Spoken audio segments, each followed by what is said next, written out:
I'm Fabrizio, and this is the amazing cast of our adventure that we will play today. We are finally at session one, when the adventure actually starts. We are finally going to get your fix of Thageia action and sailing and discover what this mission is gonna be all about for our four members of the Moons of the On the Wave. Good on me for forgetting the name of my own guild. Okay, so we have our cast. Everyone that was online during session zero already had the pleasure to meet, but I will let the cast starting from Hein. Am I saying it decently? Okay, and then everyone else in more or less clockwise order here on the call to introduce their characters, and then we will start for real. Uh, Please have at ya. Hi, my name is Hein, also known as Cappy Barbarian. Um, I play Darret, the druid, who is doing all kinds of aquatic stuff. That's great. I loved following you while you were building this character. Also, Hein does a lot of D&D related content. You should absolutely check him out on Twitter at Cappy Barbarian. He's a great guy and does great work. And he's our I think he's the super veteran here, the one who played D&D for the longest time, as it turned out. For I am the opposite in this case. Okay, so please, Anthony. Yeah, I'm Anthony Hernandez. Online handle usually is Old Worlder 451. I have a blog that I post at irregularly for D&D stuff, dungeons, items, characters, monsters, which is darklandsjourney.blog.wordpress.com. Super long. I'm going to be playing Kobold Battlemaster, Ordo. And this little horde of kobold retainers, by the way, we also have those. Yes. I love these guys. Okay, then Will, nice to meet you. Nice to have you back. Good to be back. Good morning, everyone. My name is Will. You can call me Will. I am playing Carnifax, the Lizardfolk wizard who has an egg obsession. And I just really love Dungeons and Dragons. Been playing for many moons, but I don't quite have a dedicated blog or anything for it. Okay, I'm sorry for the microphone adjusting noises, so that may have covered part of it. I think we heard everything though. Sorry for that.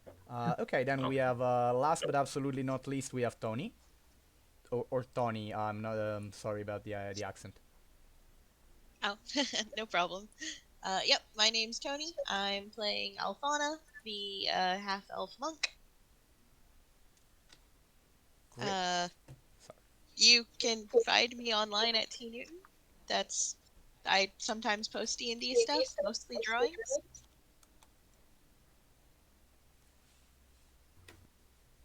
Oh, but also by the way, Tony's art is absolutely amazing. I love her style, especially the colors.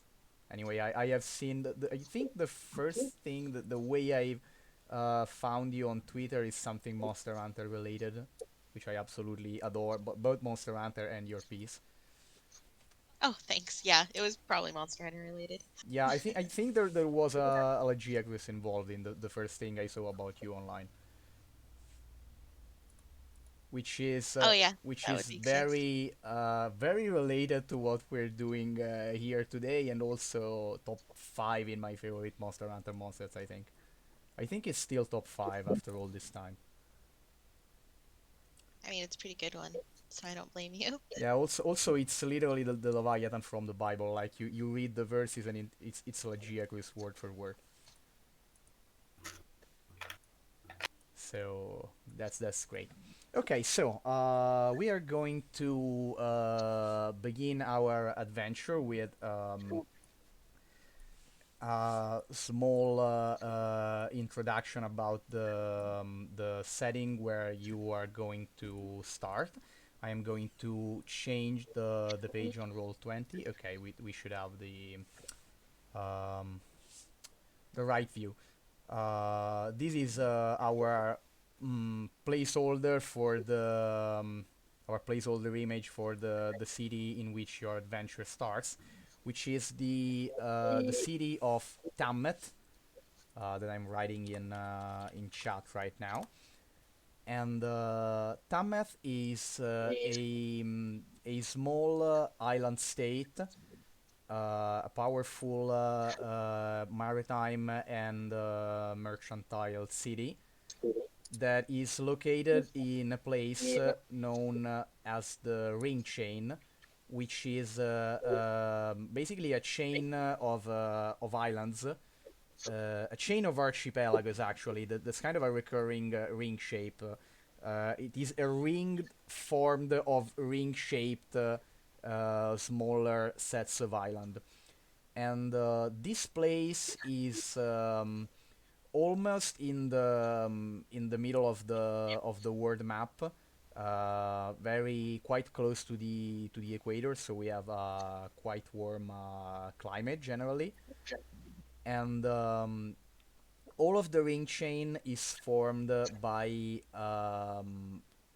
little city and island states, and there emit. Oh, that's a bit of audio feedback to my mic, which sometimes gives an echo.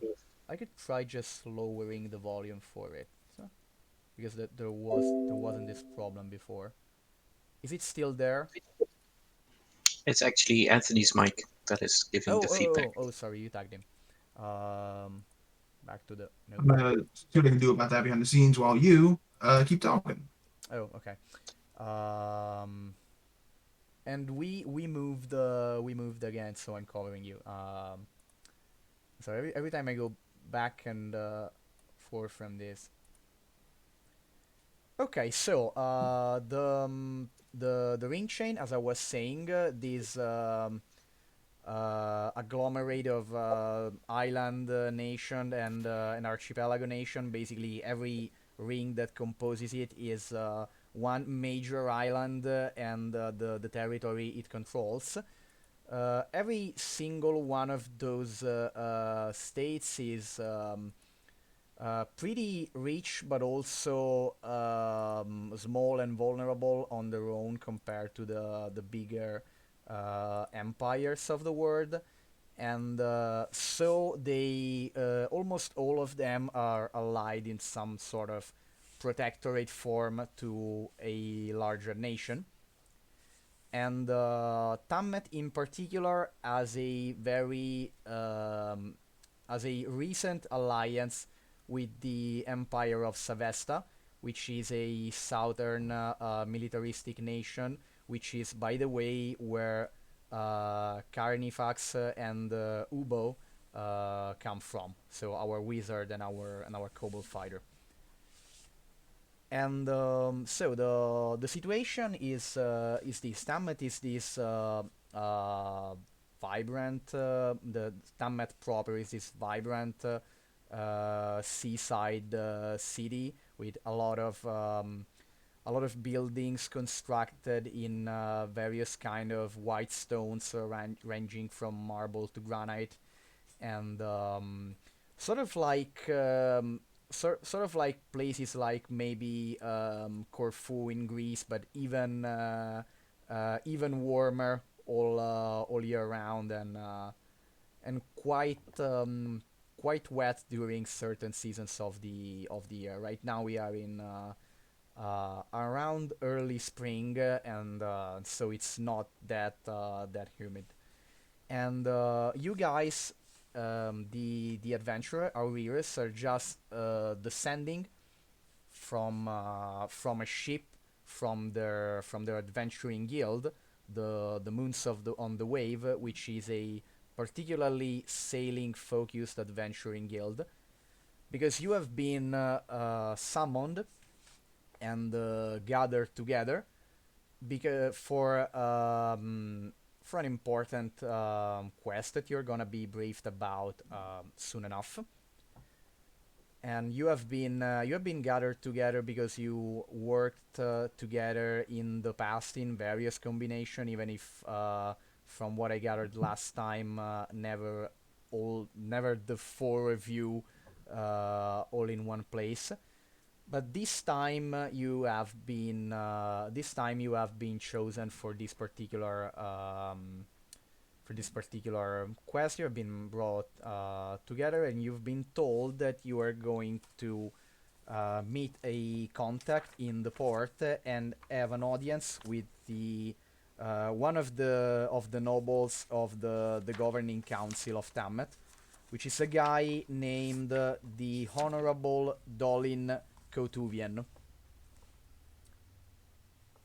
And so you guys are currently making landfall. Um, you see the kind of bustling town around you. There is a the usual huge marketplace that you can imagine just around the docks of a prosperous port city. And immediately when you get down from the ship, I'm sorry, vocabulary shortage.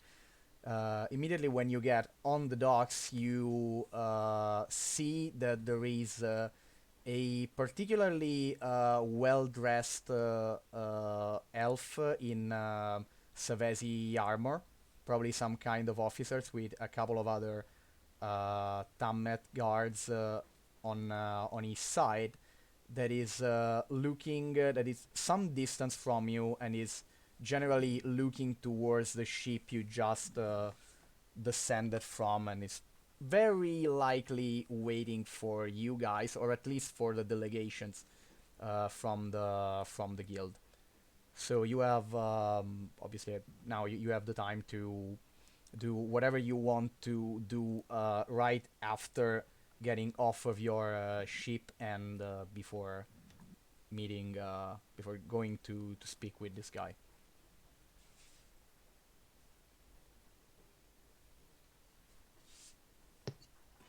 So what's the activity like on the docks? Are there many people, I don't know, shifting crates or loading or unloading ships or something Yeah, like that? that's sort of things. You have arrived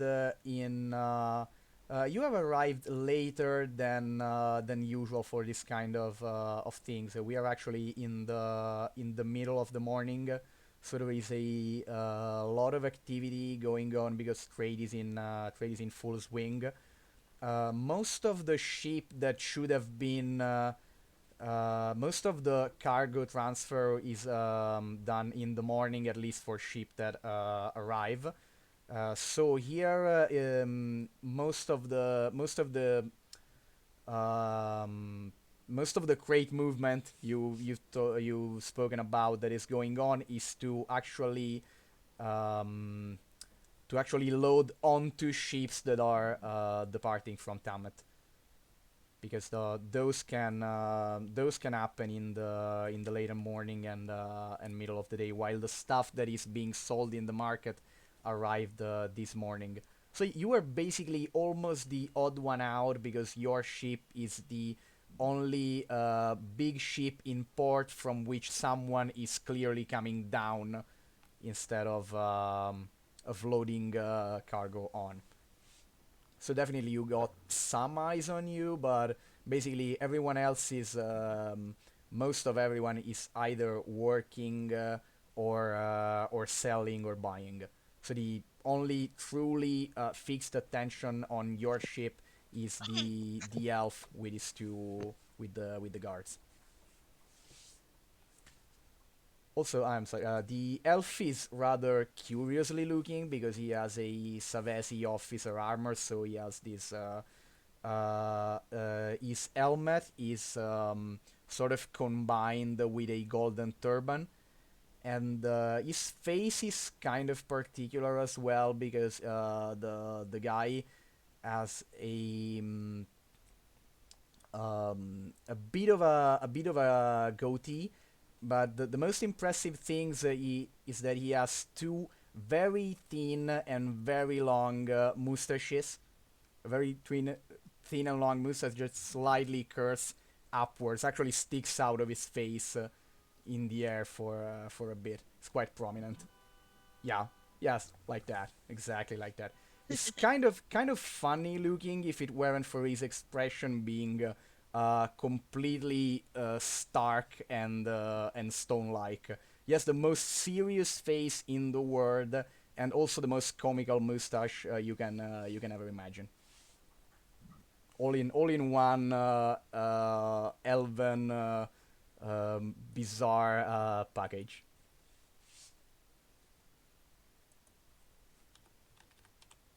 Anthony, if you want to say something, you're muted.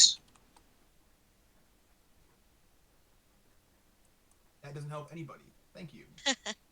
The first thing I said was a true gentleman, given that mustache.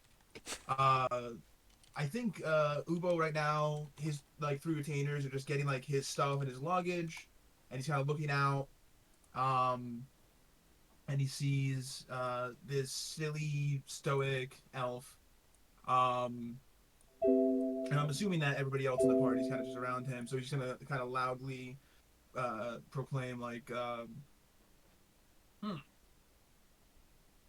this one wonders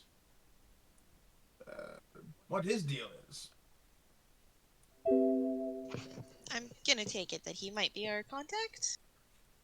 Or guide to our contact, perhaps?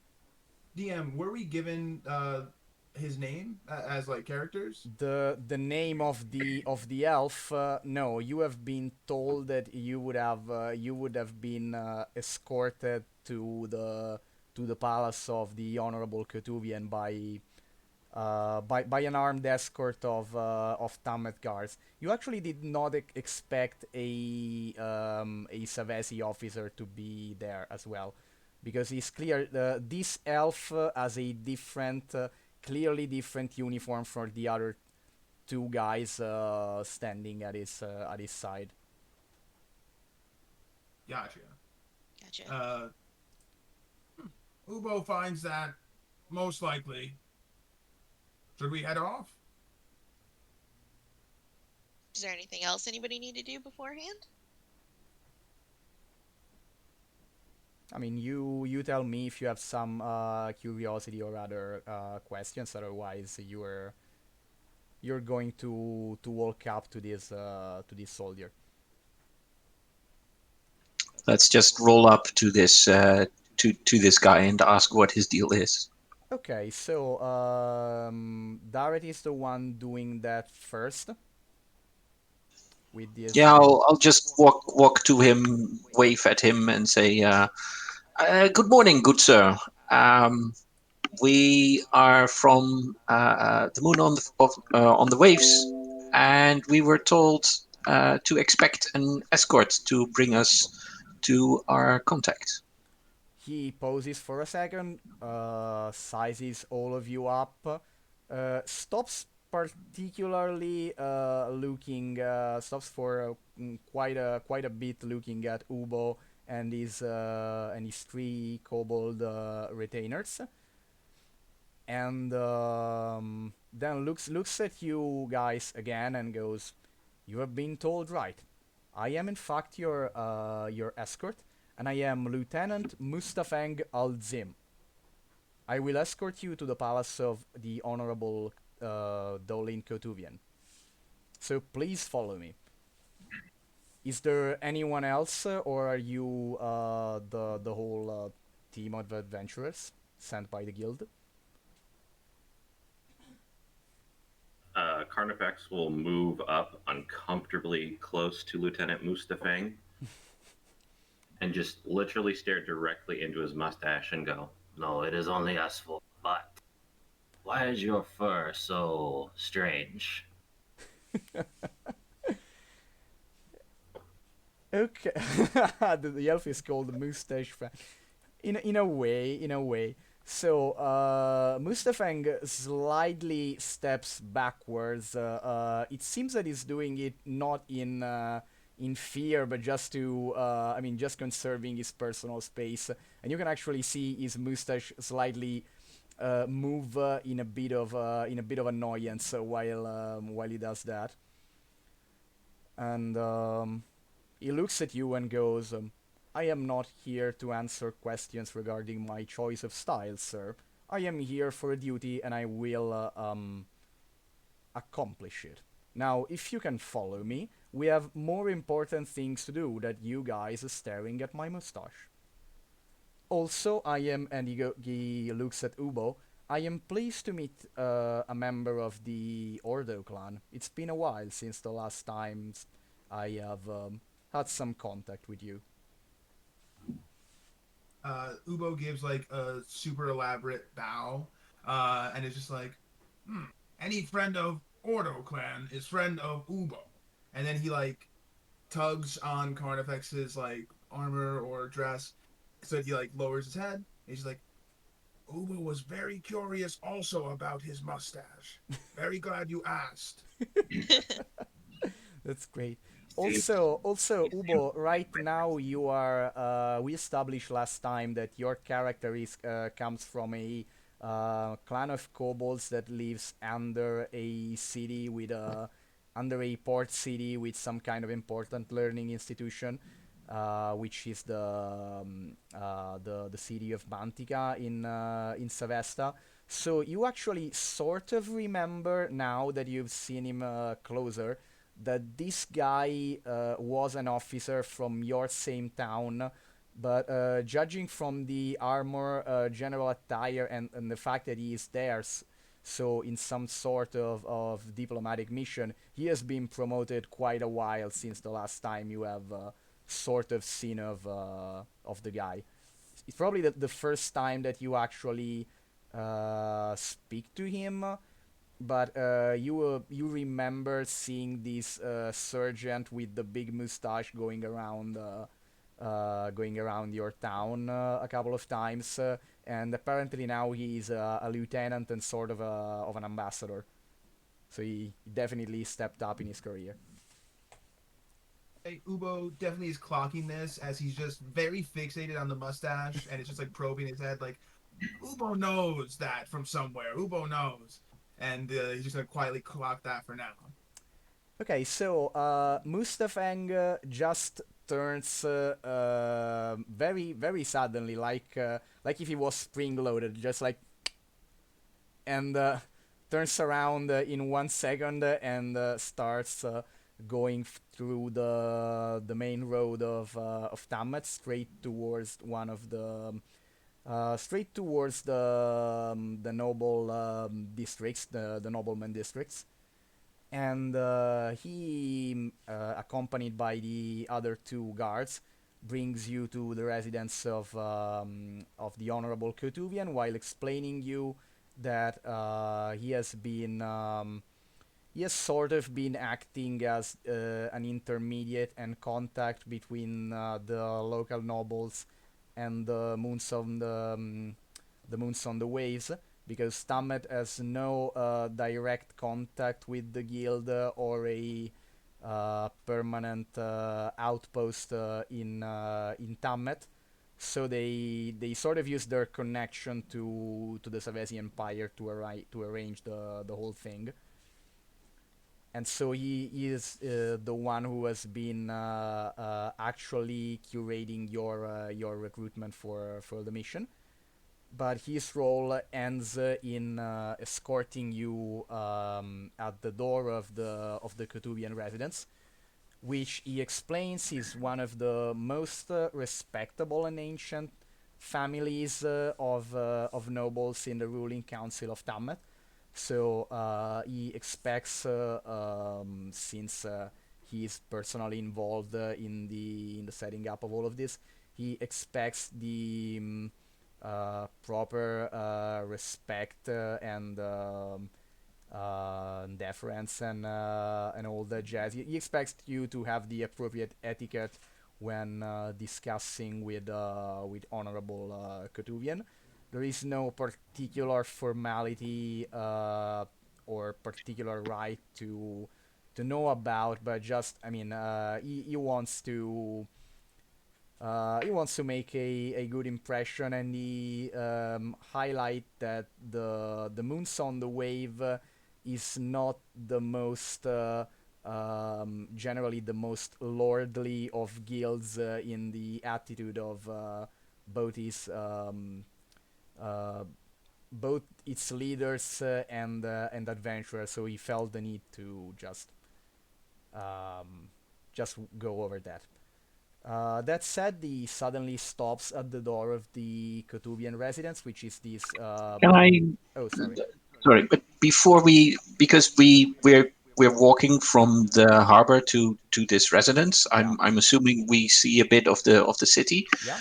Um, the city is wealthy and a wealthy port, but what impression do we get from the people that we see? Do they are the merchants richly dressed? Do the people look well fed?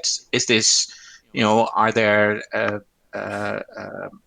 I don't know, are there lots of beggars, or is everybody well clothed? How? Generally, the situation seems kind of well balanced on that front. You don't get the impression that there is a huge disparity of resources, or I mean.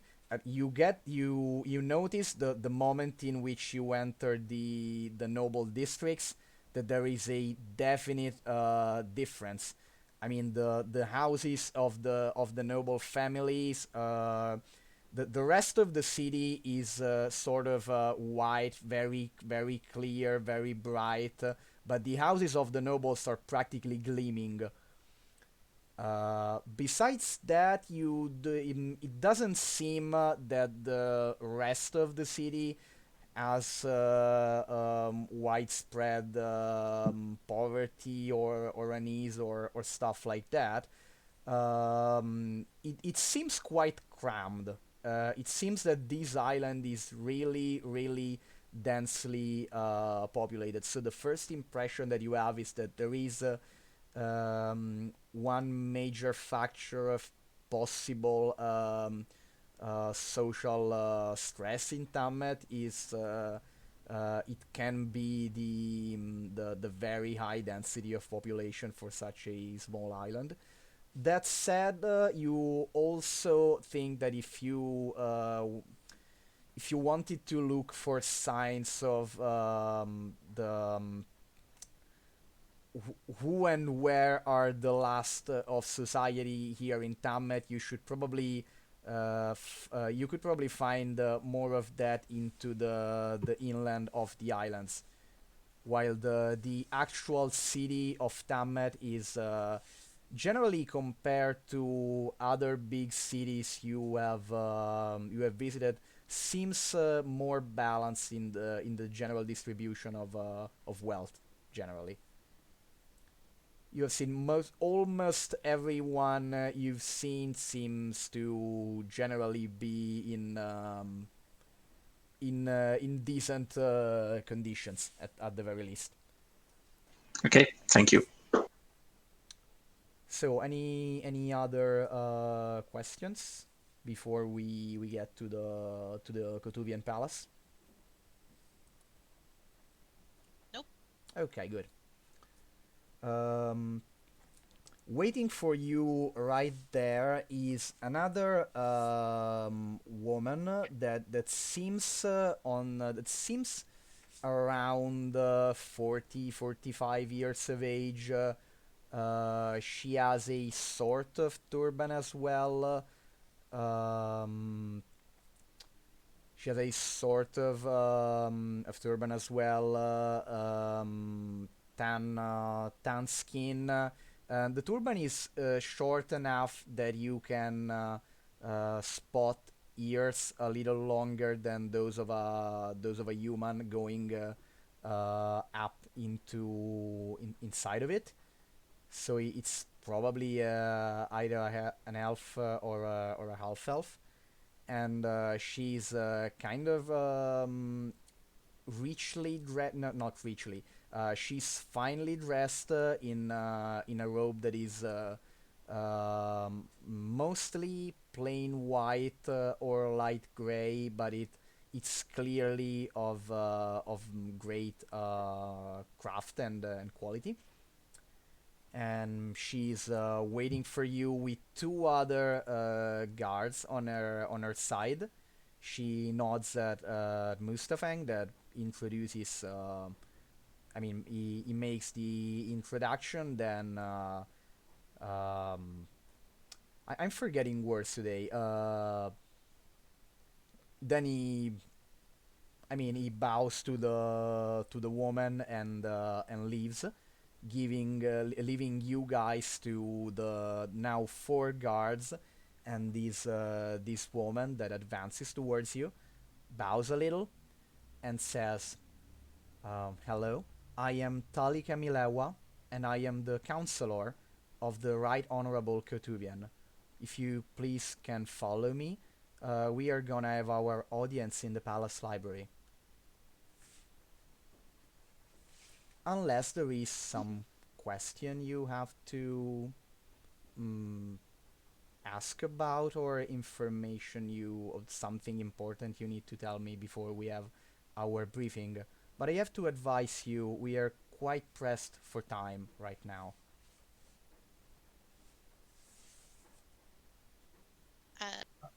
I think we're fine to move ahead with the meeting then. And she'll just kind of nod and look at the rest of her party to confirm. Okay, so she looks at you once again, unfazed enough from the. You can tell that there is a bit of a glint in her eyes for a second, but she has probably seen weirder groups of people in the past. And then she turns heel as well and accompanies you in this richly decorated, very tall ceiling corridor. Then up a ramp of stairs and a couple flights of stairs, and then you are in this in the palace library, which is kind of dimly lit. The main source of light is a tall window, some 5 or 6 meters above the floor. So this palace is quite tall. You have two high bookshelves or of very thick wood on either side of the room, and this large, sort of chunky wooden table in the middle, where a man is seated at one end of this long rectangular table, and he stands up while you enter, and nods slightly, and then he makes a gesture towards the chairs around the table, and at the same time, Milewa stops, says something to the guards, and one of them goes away, and several seconds later, the guard comes back with a couple of I'm forgetting the names right now, but a couple of very tall chairs that are specifically thought for someone short. Kobold booster seats. Yeah, Kobold exactly. booster seats. Love it. Enough for my retainers too.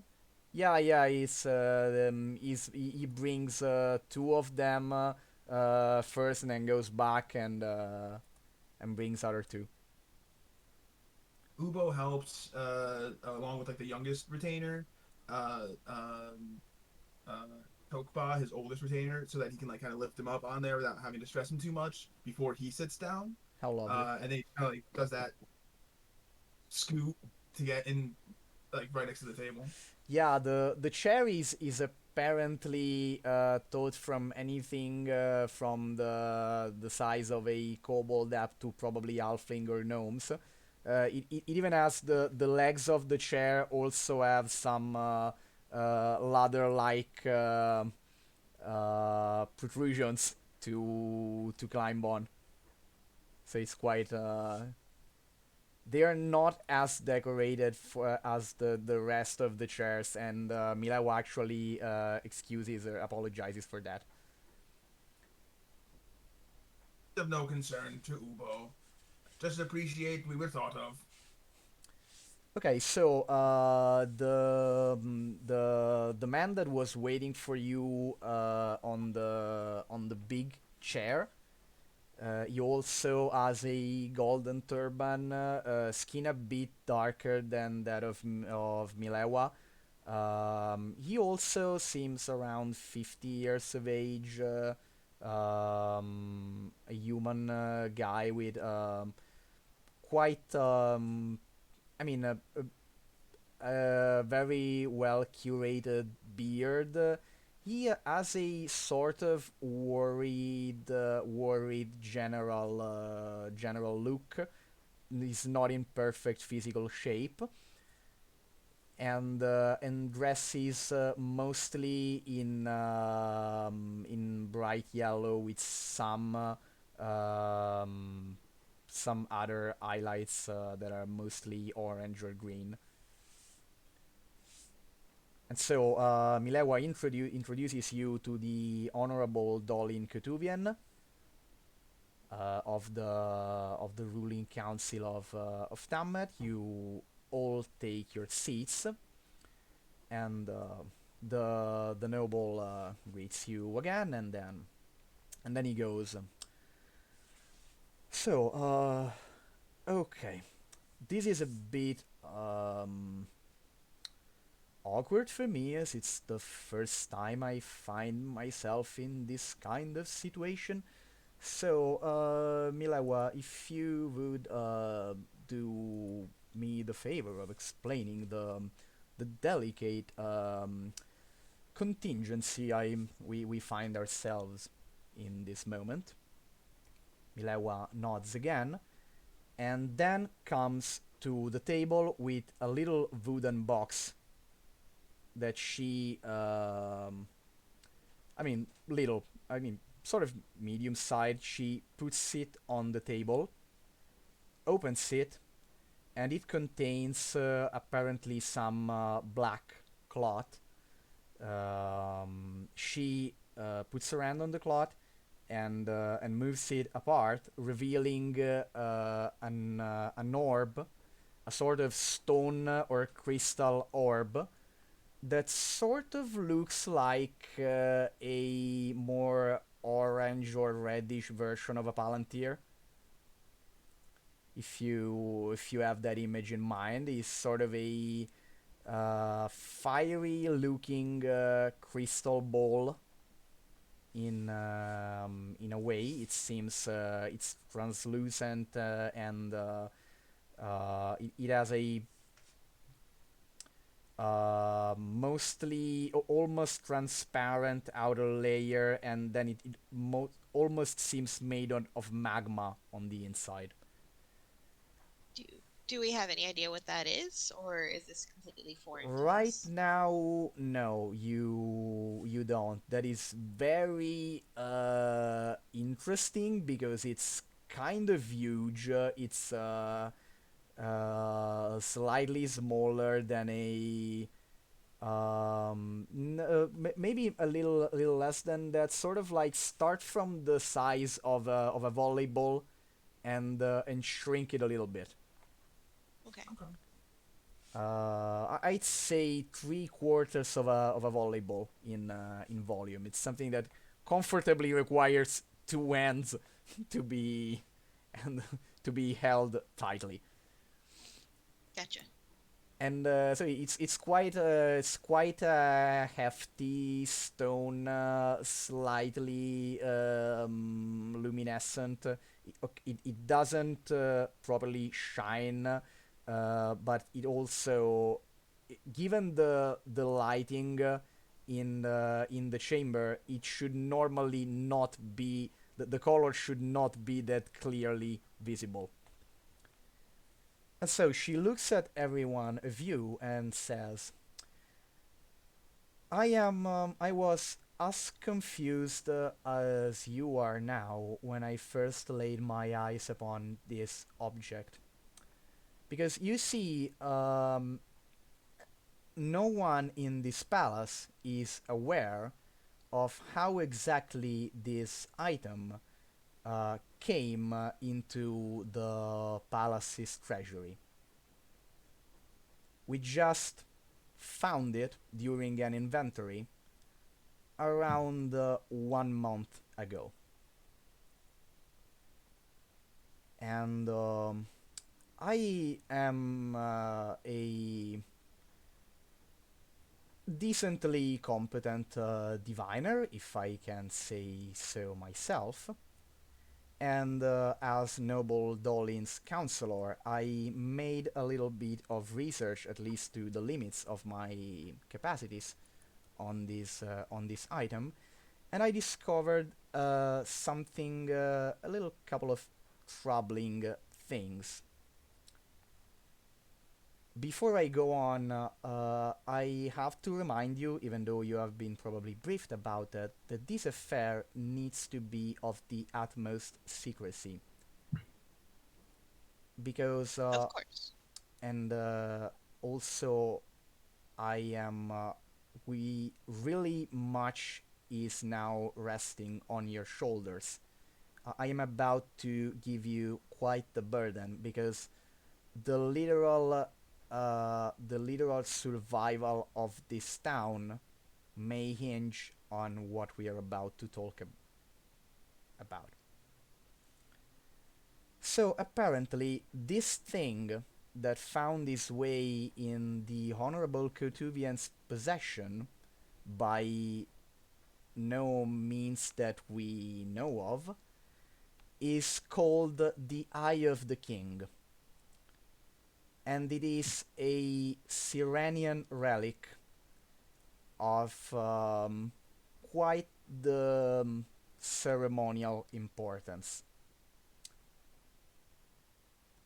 Probably not exactly a magic item, as it, I mean, if it has magical properties, those are not apparently not usable in its current state. Maybe it needs to be, if it has any powers, it needs to be wielded um, by a Sirenian or under the sea or in some other particular condition. But we mostly think that this is a mostly ceremonial object, a symbol of power, if you will. Or at least it was that. Because this thing didn't come here directly from the Sirenians. This is a symbol of a Sirenian artifact and a symbol of royalty. But apparently, from what we have been able to ascertain, there is a very high likelihood that this thing comes from the horde of the so-called Scorcher Queen.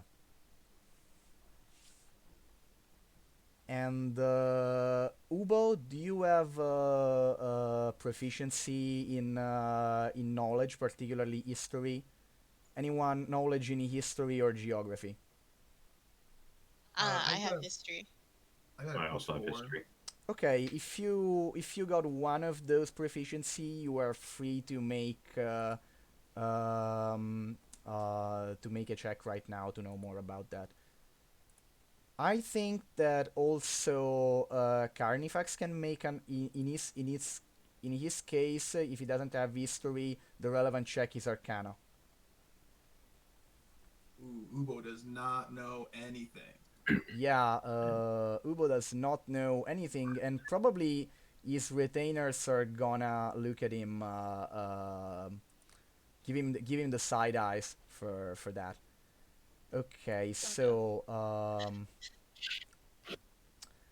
okay, so I should have prepared this bit earlier. Just wait a second. So the ones who scored higher is Tony. Okay, just wait a bit. I'm giving you a handout that should appear in a sec in your journal.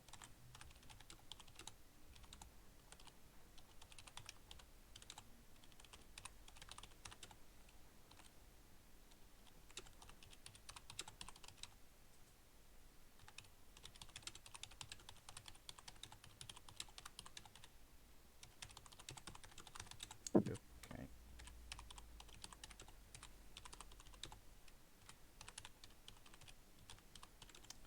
Just one sec.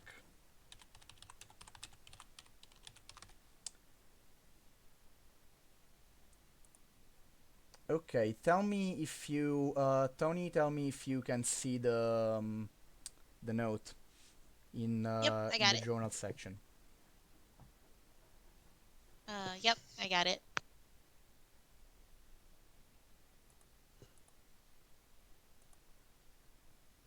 Okay. uh, Okay, so Althana looks a little surprised that they think it's from the Scorcher Queen, but otherwise just kind of waits to see what else they're gonna say.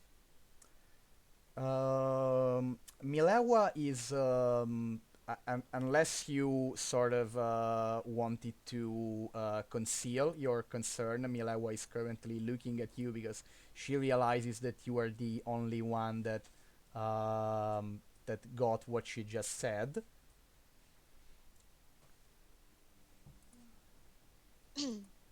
uh, the Scorcher Queen then, and this just appeared in your treasury. Yeah, appeared. I mean, if I should use the most correct word, I'd say it has been probably planted. Planted. All right. I mean, that would be the most reasonable thing to suspect. But since, given your look, you apparently are starting to understand the gravity of our situation, so you could very well enlighten your companions about why this is so troublesome. Sorry. No problem. She'll look at the rest of her party and just go, well, the Scorcher Queen is a 500-year-old red dragon. I love those faces. Oops. Ubo almost falls out of his seat. Because you've It's it. told him it's like it's Christmas and Halloween in all at once. He's this is what he's been waiting for years. Uh, uh, almost comes out of his seat. So, this one is curious. Is this a good sign if given this gift? Should Ubo give it to the dragon? Should we go find the dragon? Yeah, I think it's actually the worst sign possible because I mean, very few is known about the so-called Scorcher Queen of the Crimson Atolls. But what is apparently universally known about her is that she's especially vicious and especially protective of her stuff. So if something comes from her hoard and it found its way here, she's probably not going to be very happy about that. This Which one is curious.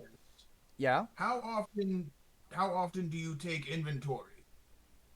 The thing is that we take inventory about once, inventory of the treasury, at most once a month. So it could have been there for a bit then. Yeah, the most, considering the particular section in which it was, the most, I think, it could have been 2 months, three if we were really, really distracted. But enough time for her to notice. Yeah, Definitely. the point, the reason why we haven't had consequences yet is that apparently around 10 years ago something happened in the Crimson Atolls that caused the Scorcher Queen to go to fall asleep and start slumbering in the main island of the archipelago. Is her lair, which is an island known as Mauna Ahilani. And she has been, from the few information that we have, she has been silent, so presumably still slumbering for the last 10 years. But I mean, you know how it goes with volcanoes that don't erupt for a while. It might mean they have gone silent forever, or it might mean that the next eruption is gonna be catastrophic. So, to put it bluntly, I think the reason that Tammeth is not a plane of ashes right now is that she is still asleep. Which brings us to what we have engaged the moons on the waves to do. You could think that, I mean, we obviously are very interested into finding out how this thing got into our treasury, but really the most important thing for our immediate survival is that the Eye of the King is returned to the Dragon Horde the fastest that you can. Because if you are actually able to put it back in the Horde of the Scorcher Queen before she awakens, there is the slightest chance that there won't be retribution about it, and at that point we can start. I mean, if we are still alive, we can start thinking about what uh, about the detective work, so to speak. And on that, Understood. she pauses for a bit.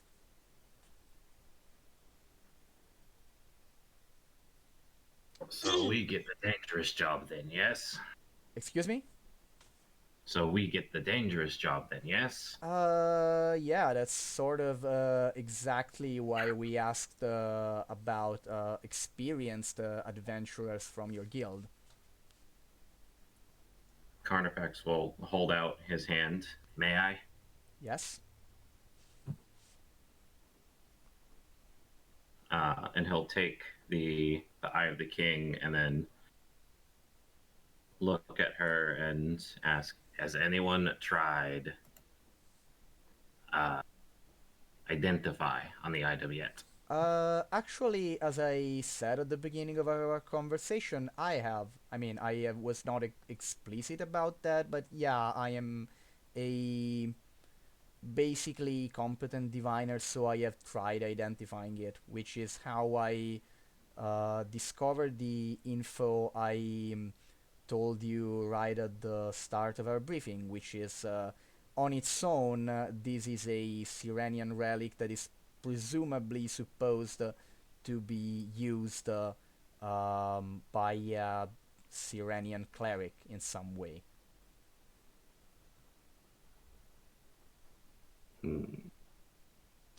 just seems strange that only they can use it. But maybe I'll figure out something on our travels. I wish you the best of luck on that. I absolutely do.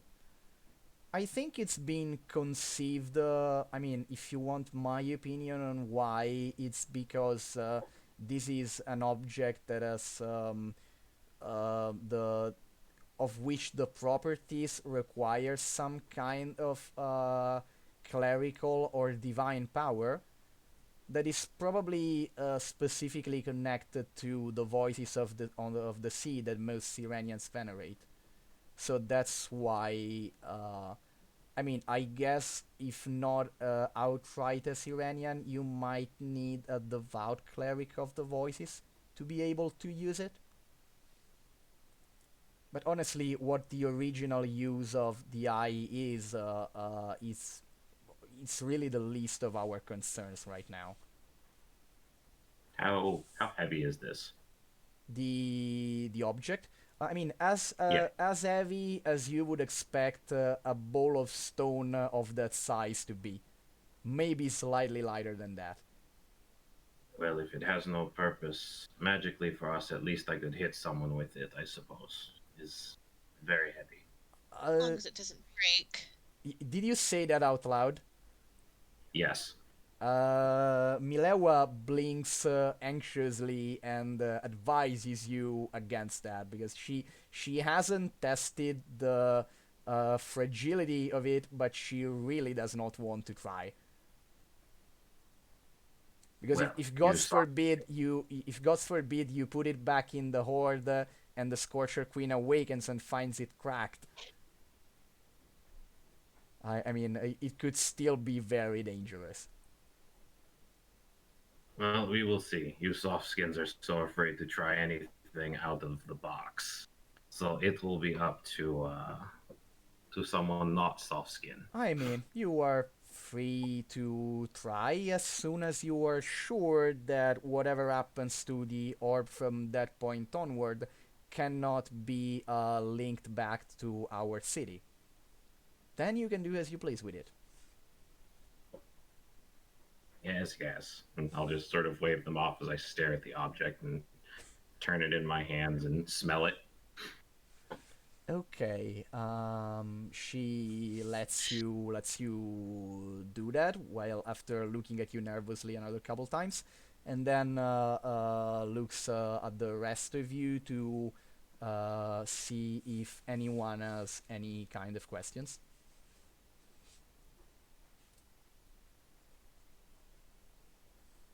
She To seems kind understand, of pressed for time, for obvious reasons.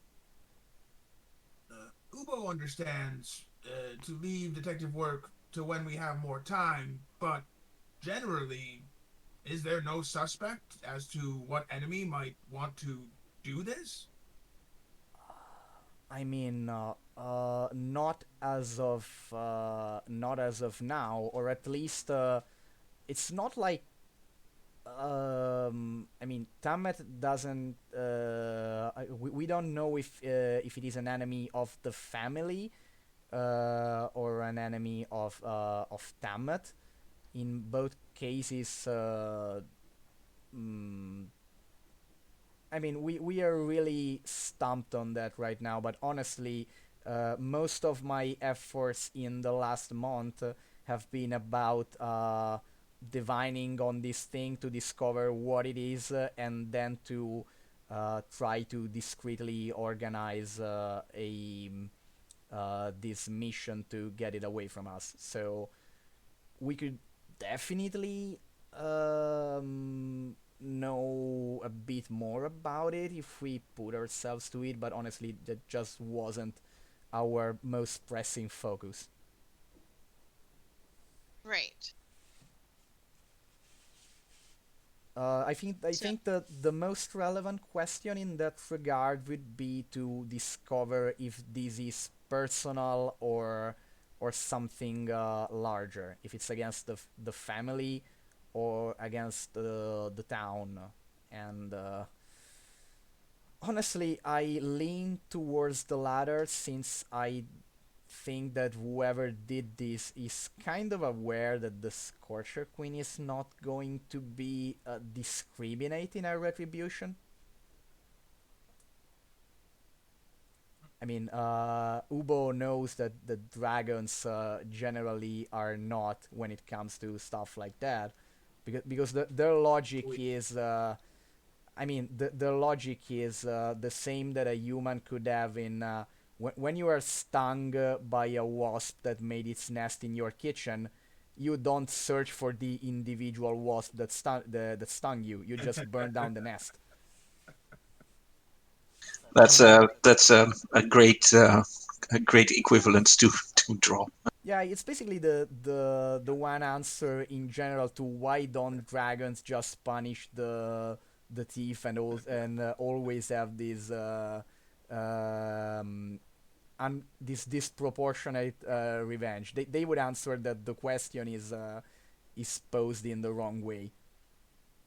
Yeah, that's a perfect analogy. It's Ubo thinks of exactly that. Yeah. I mean, for a dragon, this kind of things is not revenge. It's literally pest control. Yeah. Yeah, I don't think I have any more questions. Okay. By the way, what are your passive perception scores?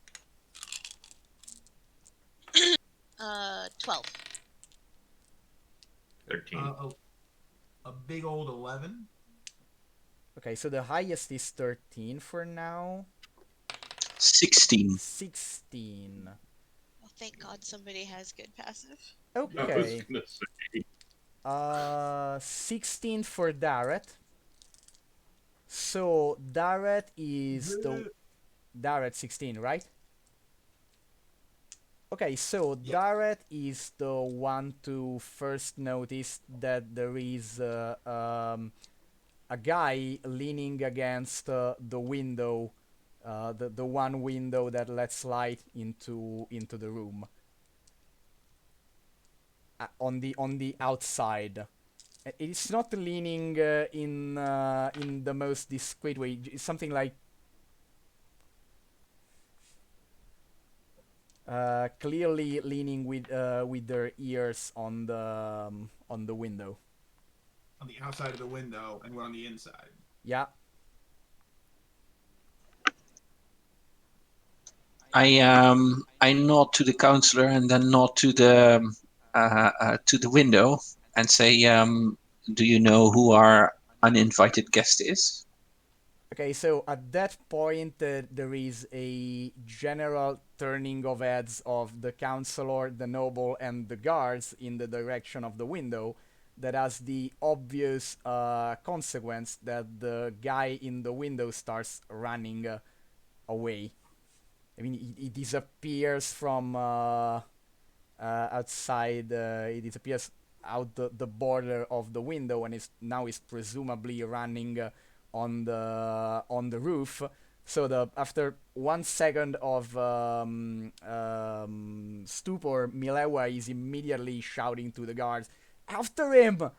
And then she looks at you wide-eyed, like, I mean, do something! Someone do something! Yeah. Ubo immediately gets up, gives chase. Okay, so everyone else following Ubo? Yeah, definitely.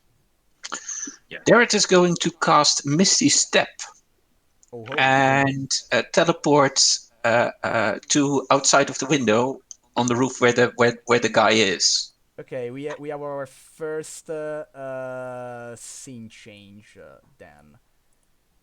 Okay, so I think we should have our. Whoops! I am using the wrong.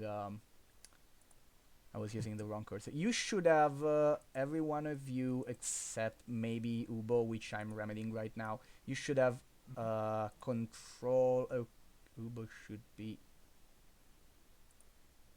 Okay. Oh yeah. You should have control of your token.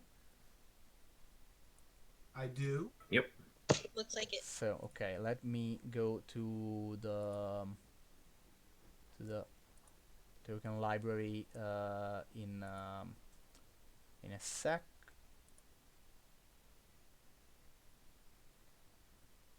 Because I need the proper token for this guy. Okay, we sort of have it.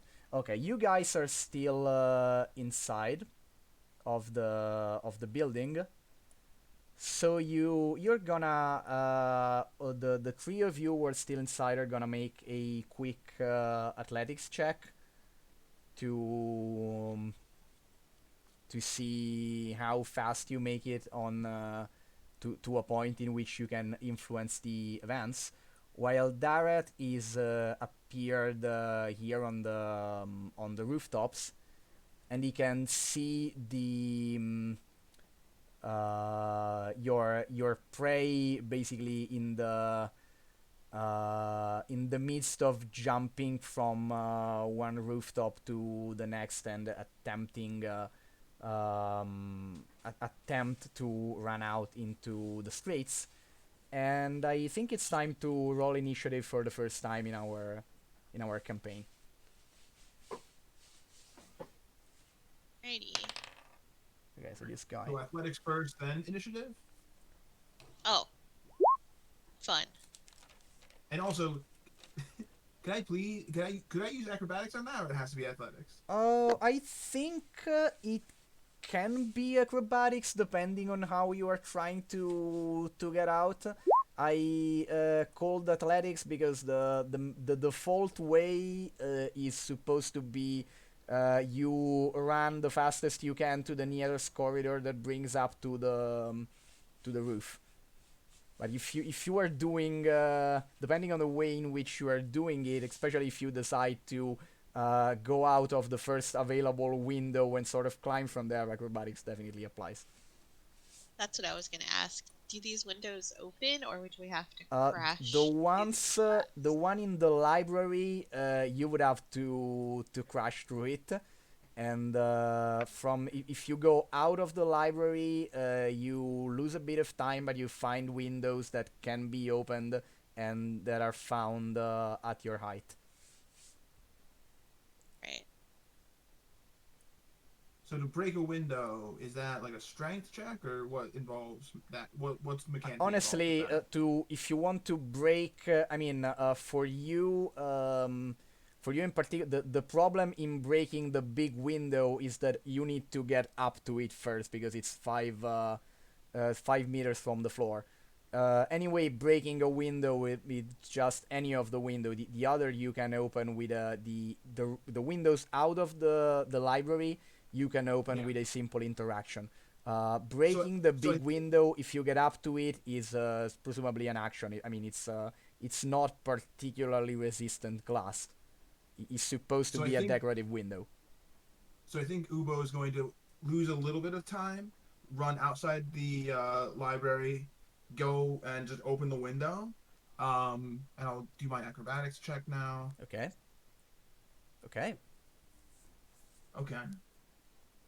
If that's good enough, I'd like to just full on dash, like dash action, get as close to this guy as I can. Okay.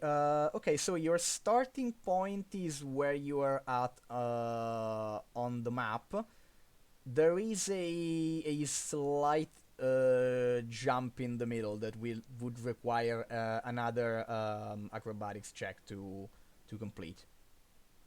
Okay. Because this wall is not perfectly aligned with the one you are jumping from. Gotcha. That's a 9. Okay, so Ubo basically sprinted out of the room, got out of the window, started dashing on the rooftops, and then got himself sort of hanging on the edge of the external wall. Great. Okay, so you are there, and did you roll initiative already? No. Okay, so do that, and then we'll come back to you. As for Carnifax, did you get out? How did you plan to get on the roof? You two were going on the passing from the windows, or you are using a more mundane way?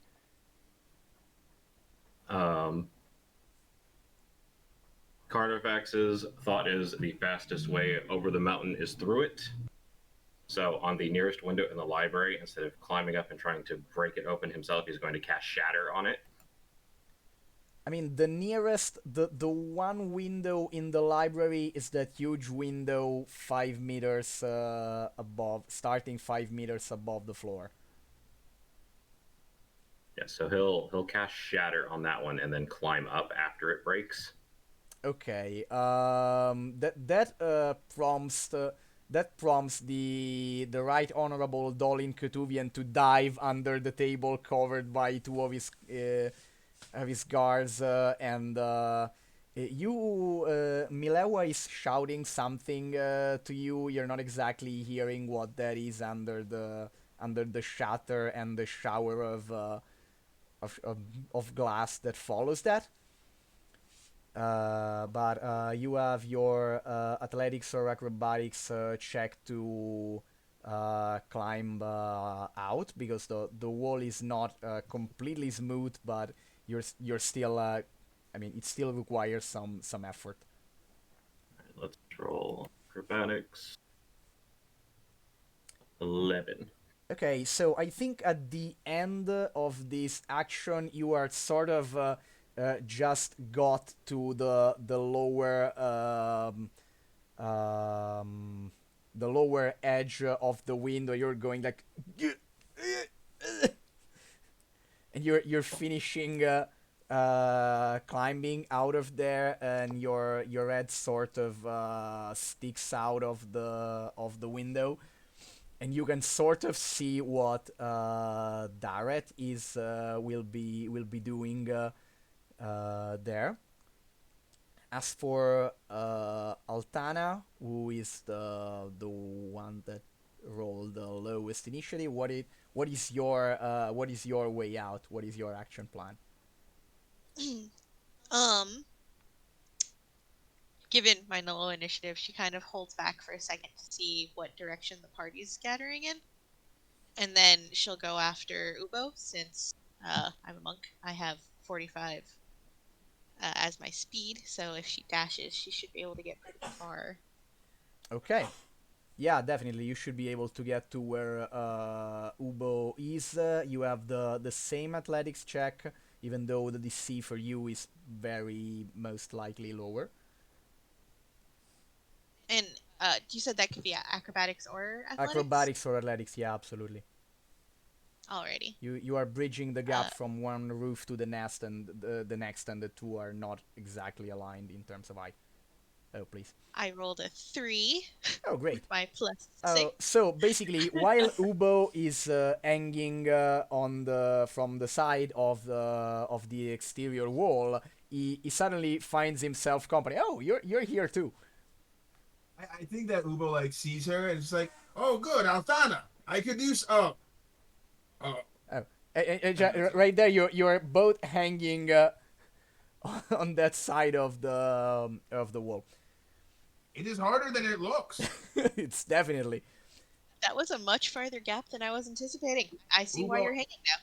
Ubo absolutely misjudged. Okay, so Same. the spy which rolled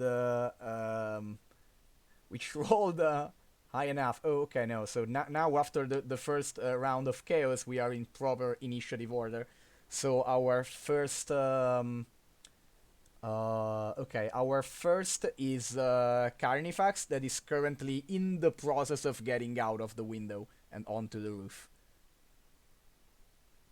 Which that will require, I mean, yeah, your first square of movement. No worries there. Let's see. So I would be. Where would I be about? You should find yourself here after immediately after getting out of the window, or let's say here, because actually the grid is slightly offset. Okay. So right now you have a direct line of sight to the spy that is 50 feet ahead on the exterior edge of the outer wall and sort of trying to decide how to escape. You're also slightly higher up, so you can see that here in the street.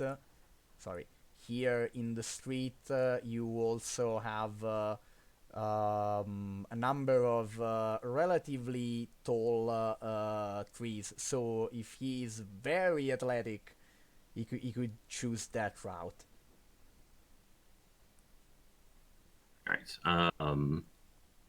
So obviously we want him alive.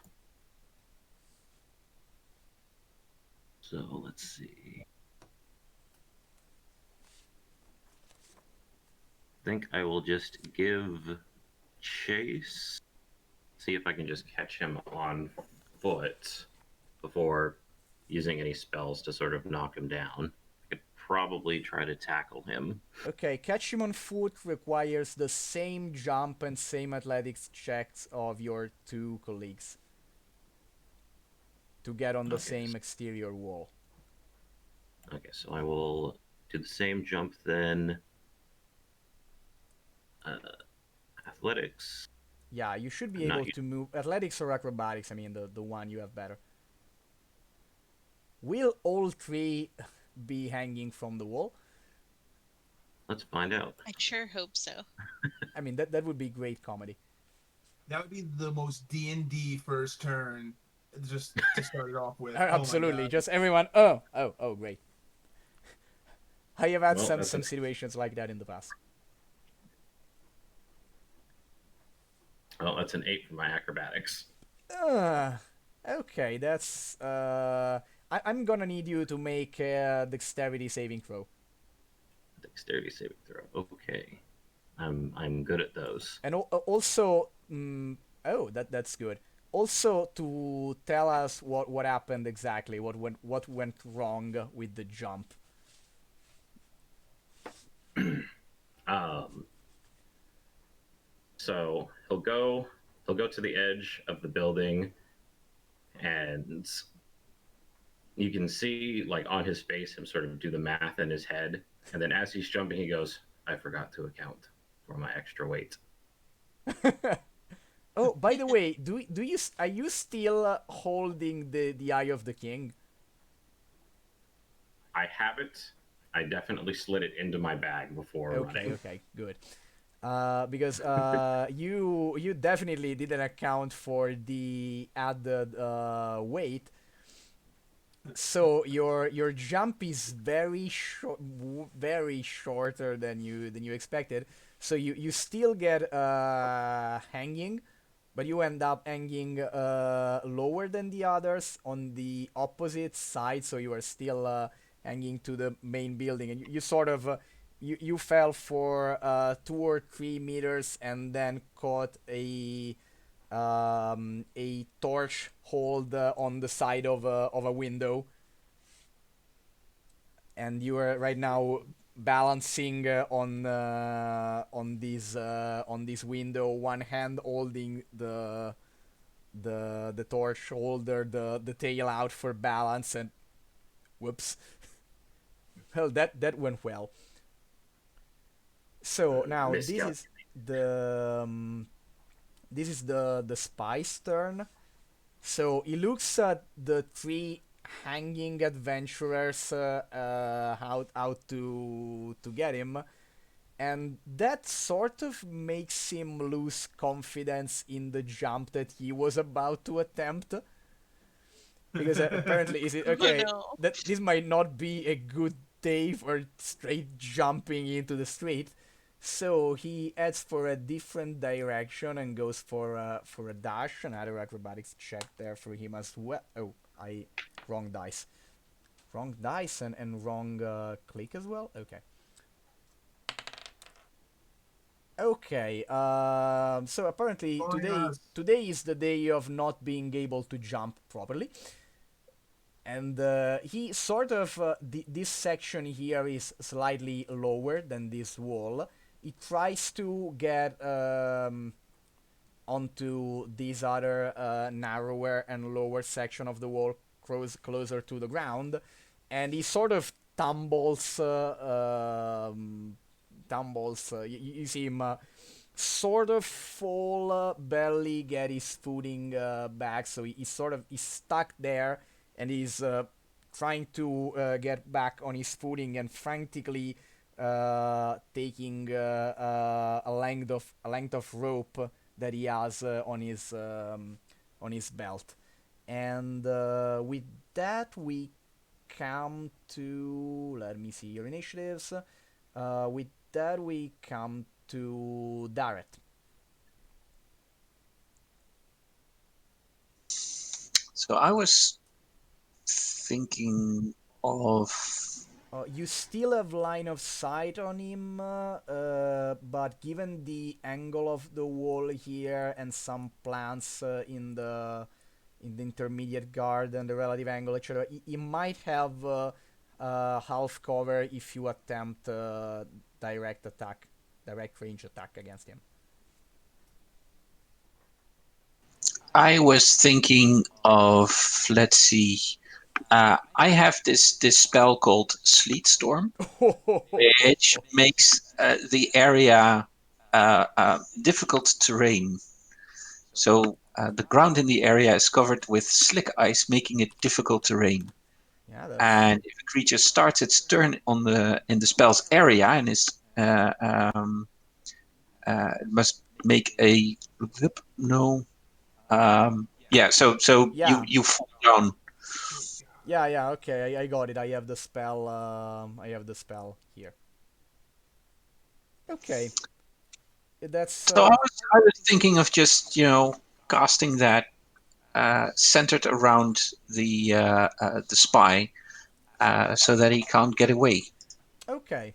Definitely a nice choice because after what you've done now, this wall is sort of not climbable anymore, and to get anywhere else, you just made his life way more difficult. So while he is barely getting back on its feet, um, wow, he's while he's barely getting back on his feet, this sort of very centered and focused small hailstorm materializes above his head, and he sees the ground on which he's standing freezing, and you can hear him go, "Oh crap!"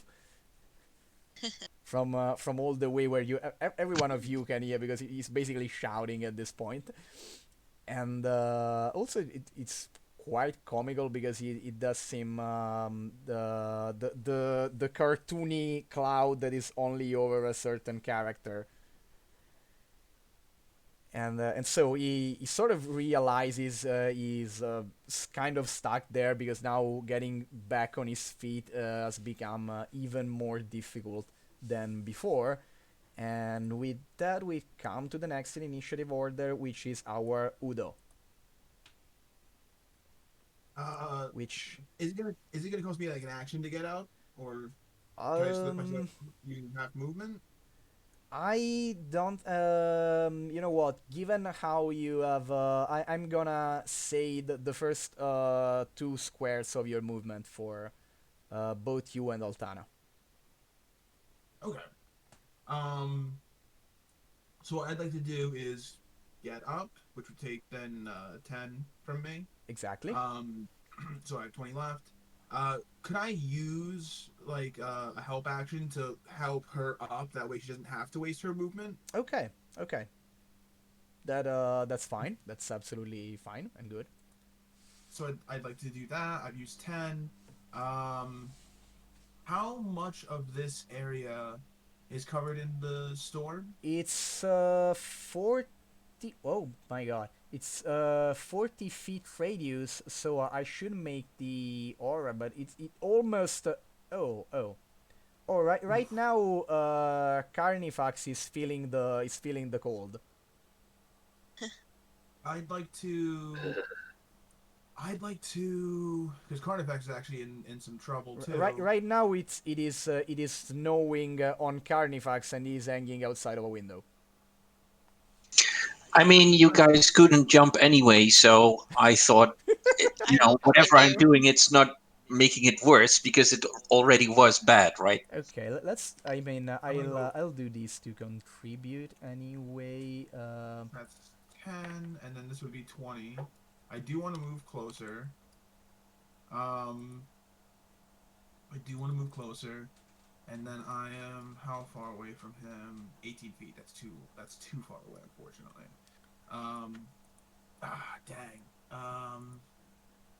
Okay, so okay, right now you are seeing the sort of frozen under the hail aura. Okay. This is the bad weather zone. I'm wondering. What do I? Give me one sec. I want to check my equipment real quick. Um. Oh, I do have rope. Would I be able to tell me if this is stupid? Would I be able to action surge while here, and then like throw uh Carnifax a rope or something? Like if I tie a rope down and then throw the other one out to him, could I use that to on his turn or like ready my action to like?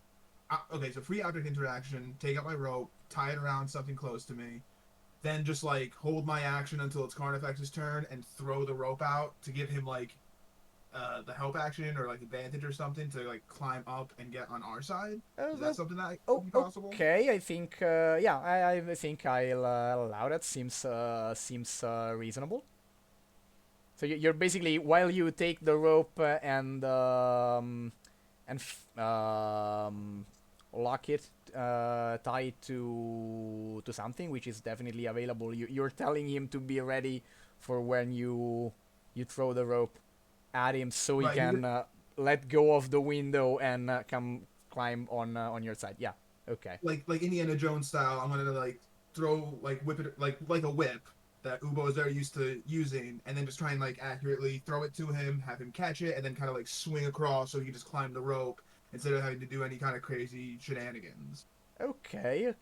I think it's. I was wondering which one of you should do which check to catch the rope, but I think honestly, given it's gonna take the time of everyone. Yeah, the only reason I see to actually need the check for this it's because you're gonna be doing it in an heavily obscured area. So one of you, after the rope is caught by Carnifax, all is good. But the actual throwing of the rope is gonna require some throwing and catching is gonna require effort. Gotcha. So I'll hold my action, so that I can get that ready. So on Carnifex's turn, we do whatever rolls are necessary. Okay, so right now you are on the edge of the Sleet Storm and you're going with the rope and preparing it to. Okay, good. Altana, back to you. You can. Did yeah, Ubo already used help with you. Is basically doing the pulley for the other members of the party. Alfano will help him or thank him for helping her. And then can I use Step of the Wind, which lets me dash as a bonus action and also doubles my movement speed. Okay. Or doubles my jump speed, excuse me, my jump distance. Oh, okay. Okay, great. So I'll use a key point for that, and then I'll go just sprinting down the ledge here and try to catch up with our spy. Okay, I am going to. Okay, so you're moving here, and you're going this way, and then here.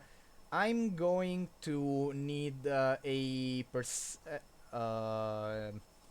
Yeah, definitely. I'm going to need a perception check from you because you're running at high speed on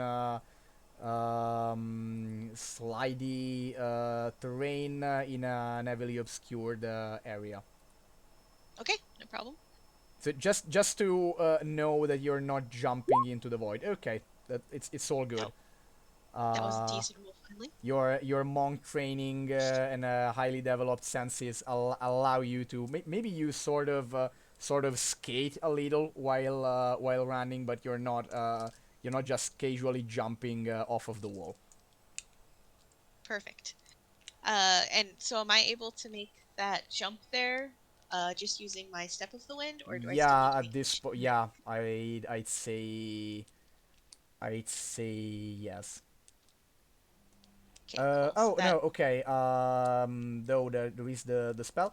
There is a dexterity saving throw, which Dareth will tell us the DC of. It's 14, I think. Okay, so there is a the 14 dexterity saving throw, and if that goes well, you are right here in front of your target. I've rolled a 19, so I think we're good. Oh, okay. So basically, you do the whole of the thing skating. You just Perfect. That go from one wall to the other with a triple axle in the air and just skate in front of the guy who is covering from the sleet. Looks at you, slide towards him, and just goes, "Oh, come on." so that puts me here. Yep. Um, and I still have my action, so I could attempt to grapple him. Yeah. I don't have any strength. It's a straight 0, so Okay. So it's Believe just uh, in you. I uh think it's a contested strength roll, yeah, right? contested. My, The target can use either strength or either athletics or dexterity, but yeah, is by default is athletics versus athletics. alrighty. I am a bit sad that there is not an option to grapple with acrobatics, at least as a feat or something like that. I think there should Yeah, be one. that's okay. I'll take my chances Yeah, yeah. anyways. Okay, you rolled kind of poorly. Okay, no, you rolled even worse. I rolled a 2. Okay, so there is this sort of you two do sort of this awkward, very aggressive valser on the icy wall. Like you try to grapple him. He tries to push you back, and all of you slide around each other. At the end of which you find yourself sort of switched in place, or the aura stays where it was before. And now we get back to Dareth. Well, what shall we do? Oh no, Um, sorry, I forgot Carnifax. It's ah, time to do the rope shenanigans. Okay, Go so for what am I him, bro. rolling for this rope? Honestly, I am very much not sure of what is the because right now there's this lead. It's heavily obscure. One of you is throwing the rope. One of the other is attempting to catch it. So I accept suggestions at this point. Um, Because I would say probably I'm not sure whether in this case the hardest thing would be to throw the rope in the right general direction or to catch it. I mean, it does say for acrobatics to see if you can perform acrobatic stunts, um, and to like keep your balance on a tightrope or on a rocking ship deck and whatnot. Okay. Um, so That seems like a pretty fair shot. Honestly, Um, you are either hit trying more. to coordinate, but there's also the heavily obscured. So I think it could be. I could consider almost a help. I'd say it's a flat acrobatics check for Carnifax to catch the rope at this point. Flat acrobatics. I've been doing so well with that. So let's. Yup. Third time's the charm, right? I mean, you're hanging on the outside of a window. Okay, so you are hanging on the outside of a window obscured by a sleet storm, and the wet rope just slapped you in the snout. You were supposed to catch it, friend Carnifax. Ubo just know. heard it go twack. You were supposed to. Ubo will try again. You were supposed to catch. Okay, so Carnifax, you doing something after this? I say that could have been your reaction to Ubo's prepared action, so you could still do something. All right. About how far? How far is the ground from me? How far is the ground from you? You're full and I'd say around 5 meters. Or to put it in another way, it's 2d6 of falling damage if something goes poorly. 2d6 falling damage if something goes poorly. I can survive that. I'll just drop from where I am. Okay, so it's another athletics or acrobatics depending on what you want to do. Let's keep positivity going. Fourth time's the charm. Let's give it. Yay! It definitely is. Okay, so you jump and looking at the ground, and mid jump turn around and it sort of use your claws to grab the wall tail stuck out for balance, and in some way your legs hurt a bit, but you stopped on your feet and on the ground. And it's still snowing on you, and it's still freezing on the ground, by the way. All right, so I think then my plan. Let's see. Okay, so you should be around here right now. Okay. I remind you that this area is heavily obscured. Heavily obscured. Okay. I know he's in this general direction. Definitely. Okay. So I'm going to get as close to that part of the wall as I can. Okay. Can I see them from the bottom of the wall? I'll see it. You could see them if it wasn't heavily obscured. Right now, that wall is no more than 5 meters tall, so you can make out that where they are fighting against each other. See them clearly? Not exactly.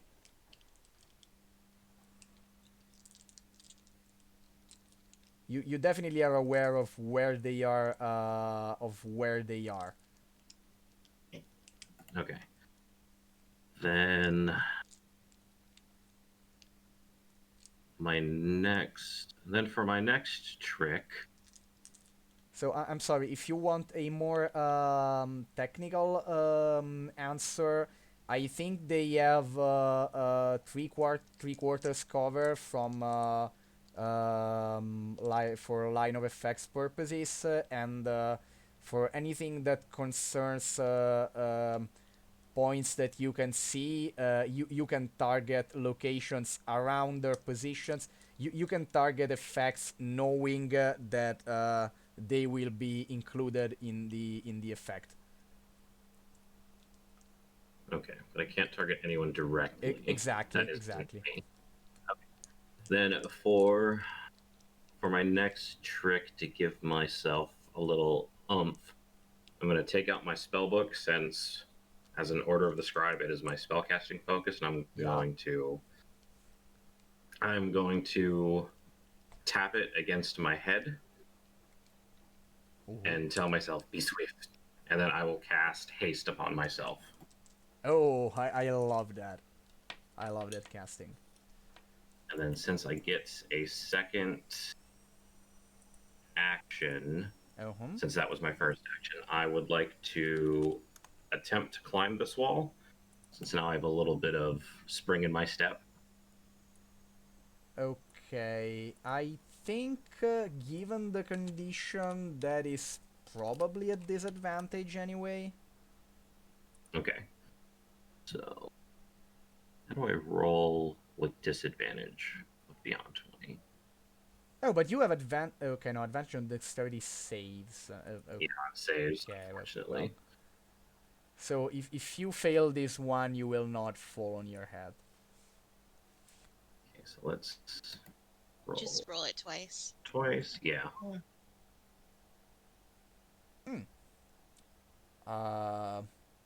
Nice. I'd say you are still sort of on the bottom of the wall. I mean, you're realizing you are very fast at not being able to climb this wall right now. This seems to have not helped at all.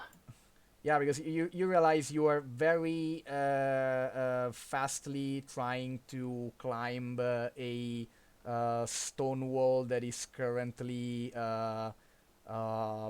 sort of half frozen and dripping in the dark. So you are very fast in not making much progress with that. I'm sorry for that. That's okay. Okay, so we got okay. We definitely come to. Oh, no, so you still got you can still do stuff due to being gasted, or is this the end of your turn?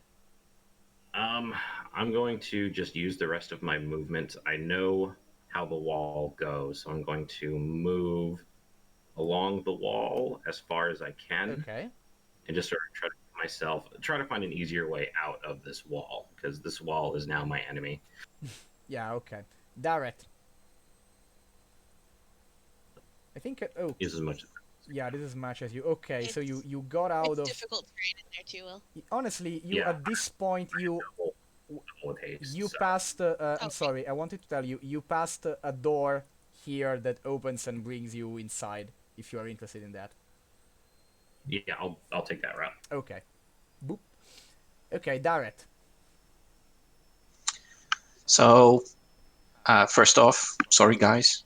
And then second, I'm on the roof and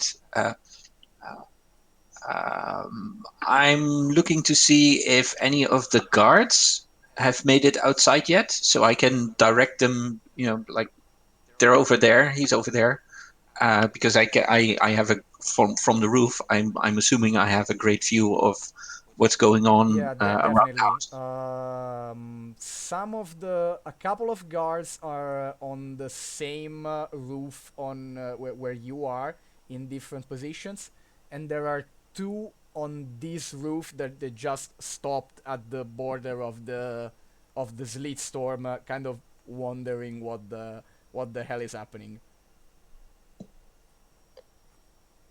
Yeah. Well, I think it's the job of the guards to catch this spy. We stopped it in its tracks, and I tell them, well, your guy is over there. Go get him.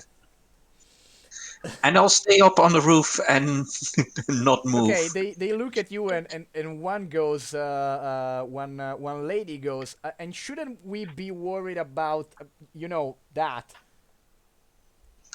I can end that spell whenever I want to. But okay, first I want you to be in position to catch the guy. Okay, that would be. I guess we are going into the Sleet Storm then. Great, and she sort of charges inside the area, and as soon as she hits the area, I drop the spell Okay. so that she can just So because move. in the moment you went, you see her go like, whoa, okay, and then sort of regain her footing. And at this point, our very unfortunate spy finds himself cornered by Altana, two guards right above him, with crossbows drawn, and in about half a minute, a very miffed Carnifax that is going to burst out of the nearest door. If he's smart, he surrenders to the guards and doesn't wait for Carnifex to turn up. Yeah. He just threw his hand in the air. Looks at Altana and the guards. Hands up. And the moment Carnifax opens the door, he just goes, "I'm going with them," and Oh, points to we have either captured. Altana or the guards. I'll look at the guards and go, well, you probably know where to take him better than I would. Yeah, they need to. They ask you to hold him a bit because right now they're above. They deploy a ladder and then handcuff the spy. And it's at that point that Altana and Carnifax, you were able to see his face for a bit. You make a flat intelligence check. Flat intelligence check. Yep. I'm actually good at these. Maybe. I lied. I'll take an 11.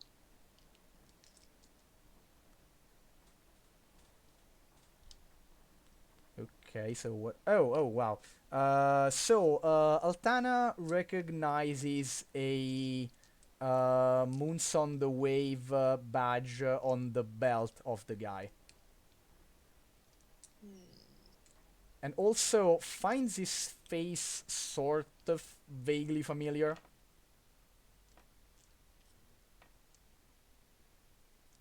Are we still in initiative? No, not at this point. I think it's done. The guy has been apprehended by the guards. I know Ubo would like to get a better look at this guy. Would I be able to? Yeah, move you are closer? definitely able to get closer while this whole thing, the uncuffing happens. So you can okay no so just Altana noticed the sort of badge and vaguely recognized the face. Dareth would have to go on quite the trip to get close enough for that. And he's not doing that. Okay. I am just gonna kind of store that information. I'm gonna look at him kind of like, I recognize you, but I'm not gonna say anything right now. He doesn't seem to acknowledge much. You notice that you're looking at him, that starts looking at you, and after a while, he widens his eyes and his eyes widen, and he goes, "Oh, yeah, that's awkward.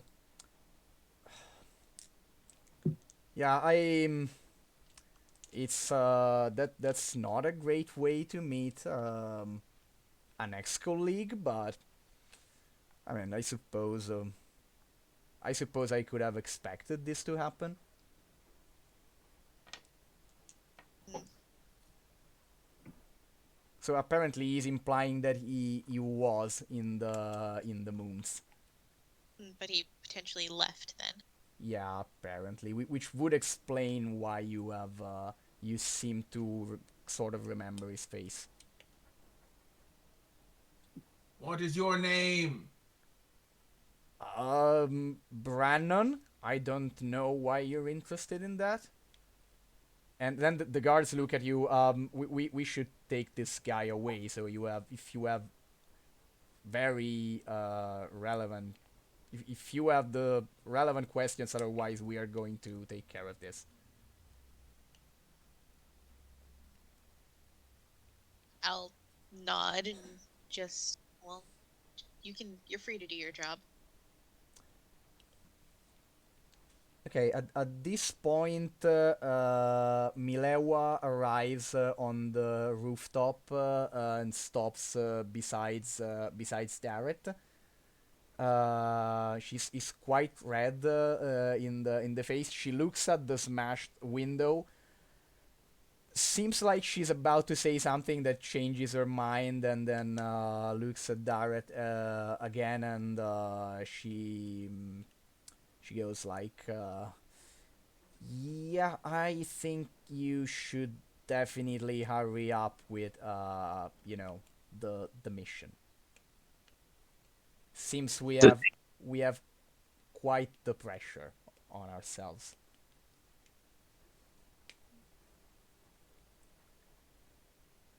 Okay, so anyone else want to say or ask something before you sort of find a way to reconvene? No, I think I'm good. Okay, also, Milewa arrives on the edge of the balcony and shouts to Carnifax, asking if it is okay, not expliciting what she's referring to. But it's kind of implied that that she means. I mean, she noticed that you had the orb in the bag while you stormed out the window. He kind of blinks for a minute, and then his wizard brain takes over from his lizard brain and goes, "Oh yes," and he'll reach into his bag and pull out the orb and check if it's okay. Okay, at that time, the moment in which you obviously pull it out, she goes, "Put it back, put it back." Sort of loses all of her countenance and starts frantically asking bag. you to put it back.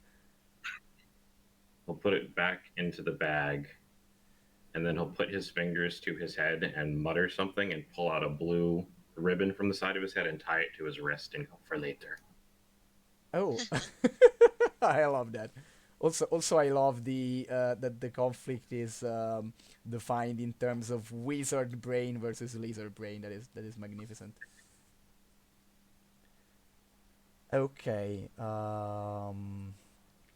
Okay. So after this incident, you basically Darret accompanies Milewa and you guys reconvene in the secondary building because it's just faster that way at this point. You get informed that the honorable Kotuvian is currently recovering from everything that's happened, which means that apparently he's quite a nervous guy, so he's currently having tea and being quintuple checked for any shards or splinters of glass. And Milewa makes sort of a passive-aggressive remark to the cost of the window and the eventual agreed-on reward for quest completion. Oh, so we should have let the spy go free. She stops at you and looks at. Apparently she is making a conscious effort to not answer like a smartass. Then she decides to go with, yeah, that's why I have not said full repayment. Darret shrugs. Yeah, war is war, I guess. So you should definitely leave as soon as possible. Not because I don't appreciate your company or competence, but because this is becoming even hotter than I anticipated it to be. Because apparently we didn't manage to be as discreet as I wanted with this encounter. Okay, so as you might know from your accommodations with the guild, you will not be making this journey on a ship from the guild. You will be escorted by a ship of Tammeth's navy. And so it has been it has been agreed between the guild and the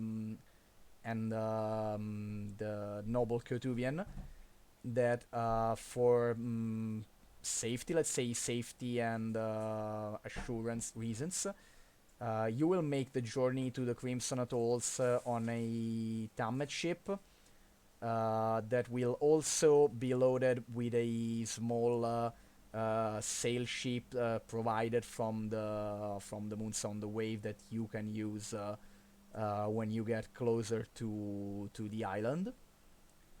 But right now you should be in a few minutes. Some disguised guards will escort you to the port again, and you will be introduced to the captain that will be um, your escort for the journey, and you will join the crew of the ship in question that is called the Daughter of the Wave. And the ship should reach the atoll in about 7 days of continued travel. So if you have anything that is necessary to ask, or preparations that you need to do, or stuff like that, right now it's the moment to ask about that. Then I think we will do a then we will do a about 10 minutes break for everyone, for anyone who needs it. Okay. Sounds good. I should have done it earlier, but we were in the middle of action and all of that. Oh yeah, you're good. No worries. Okay. I'm sorry. Oh, I was just trying to think if I had any questions here. Can't think of anything right now.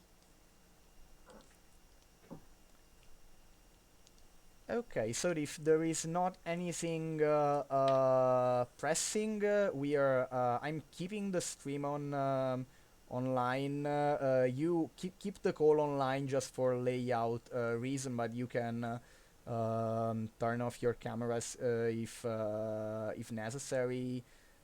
We can have our, bathroom breaks, drink something.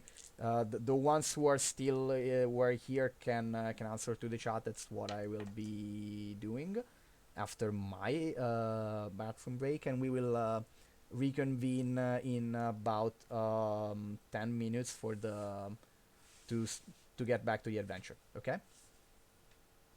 Sounds good. That's great. Okay.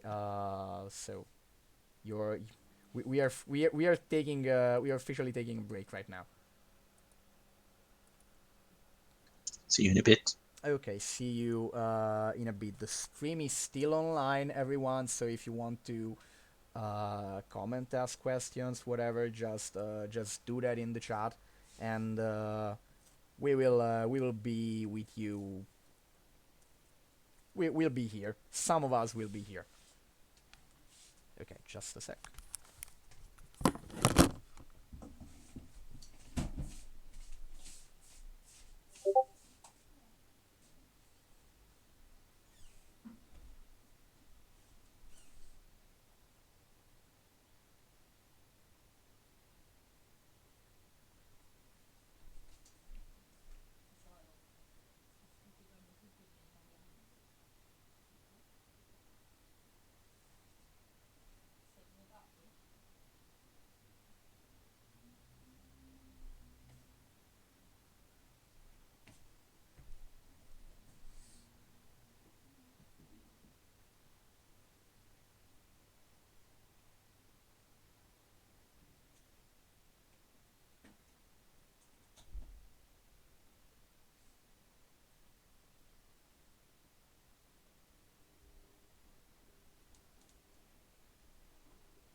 Okay, I am back.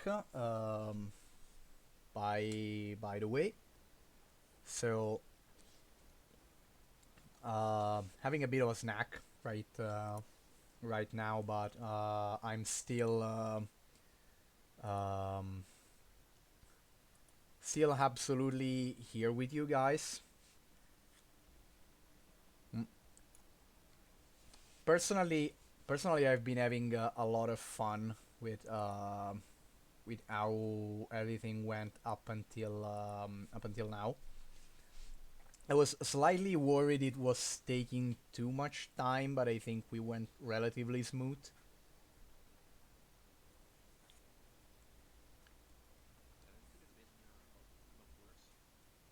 I'm wait a minute. I'm hearing you very little, so I don't know if you lowered your volume or because you don't seem to be muted or anything like that. Is this better? Yeah, definitely. Yeah, my partner is watching the stream Oh, in the and they reported that my audio was much louder than the others. yeah, I noticed that. I have tried to correct that with on my audio settings, but it wasn't going super smoothly, and that was the beeping every now and then, and it's very annoying. Because I am noticing yours and you and Anthony, I hear you perfectly, and instead Tony and Will, sometimes Will especially sometimes I cannot hear very much.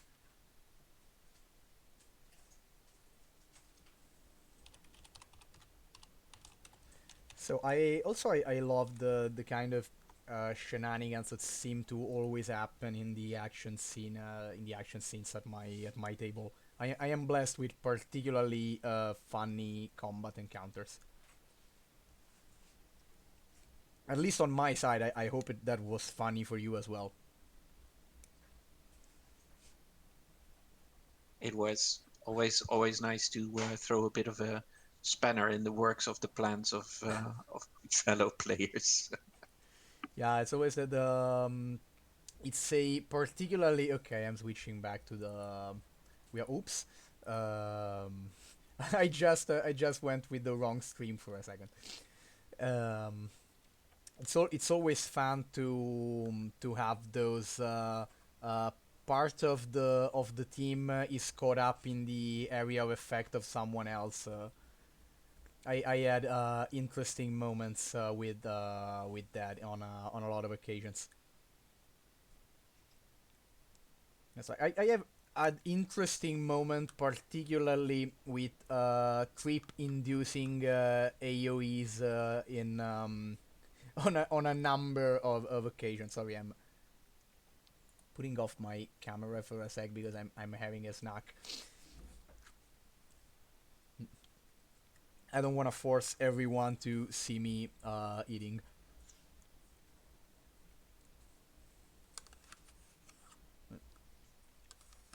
The other group that played this adventure was equally bombastic in this first sequence.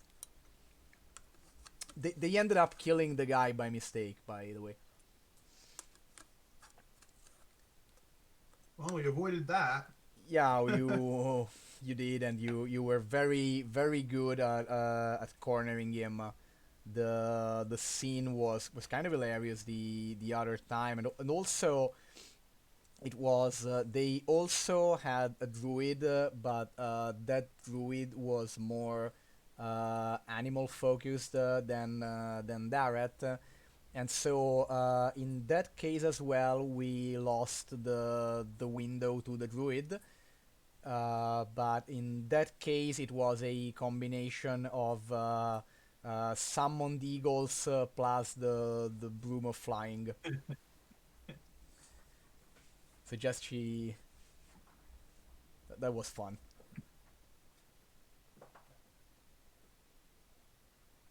No, that was a bit more. I like that this time we had a lot more participation from the rest of the party because obviously in that one occasion the druid being flying, they had so much of a lead on everyone else that just they basically did the entire chase on their own. I can totally see that. So yeah. Flight definitely has its advantages. Yeah, definitely. I don't think I don't share the opinion, the common opinion that flight, especially at lower levels, is always broken or untenable. I actually think it's honestly not that hard to balance flying players depending on the. I mean, the easiest fix in the world is just. I mean, you can easily fix published adventures, but in my adventures, generally everyone has ranged options of some kind. So the situation in which you can fixing a situation in which the flying character would just cheese every enemy, it seems kind of easy to me, honestly. Also, Yeah, I don't know why most people don't remember that crossbows exist. yeah, also a flying character is a potentially falling character. You have to remember that. I mean, every single hit they receive can stop their momentum and drop them down.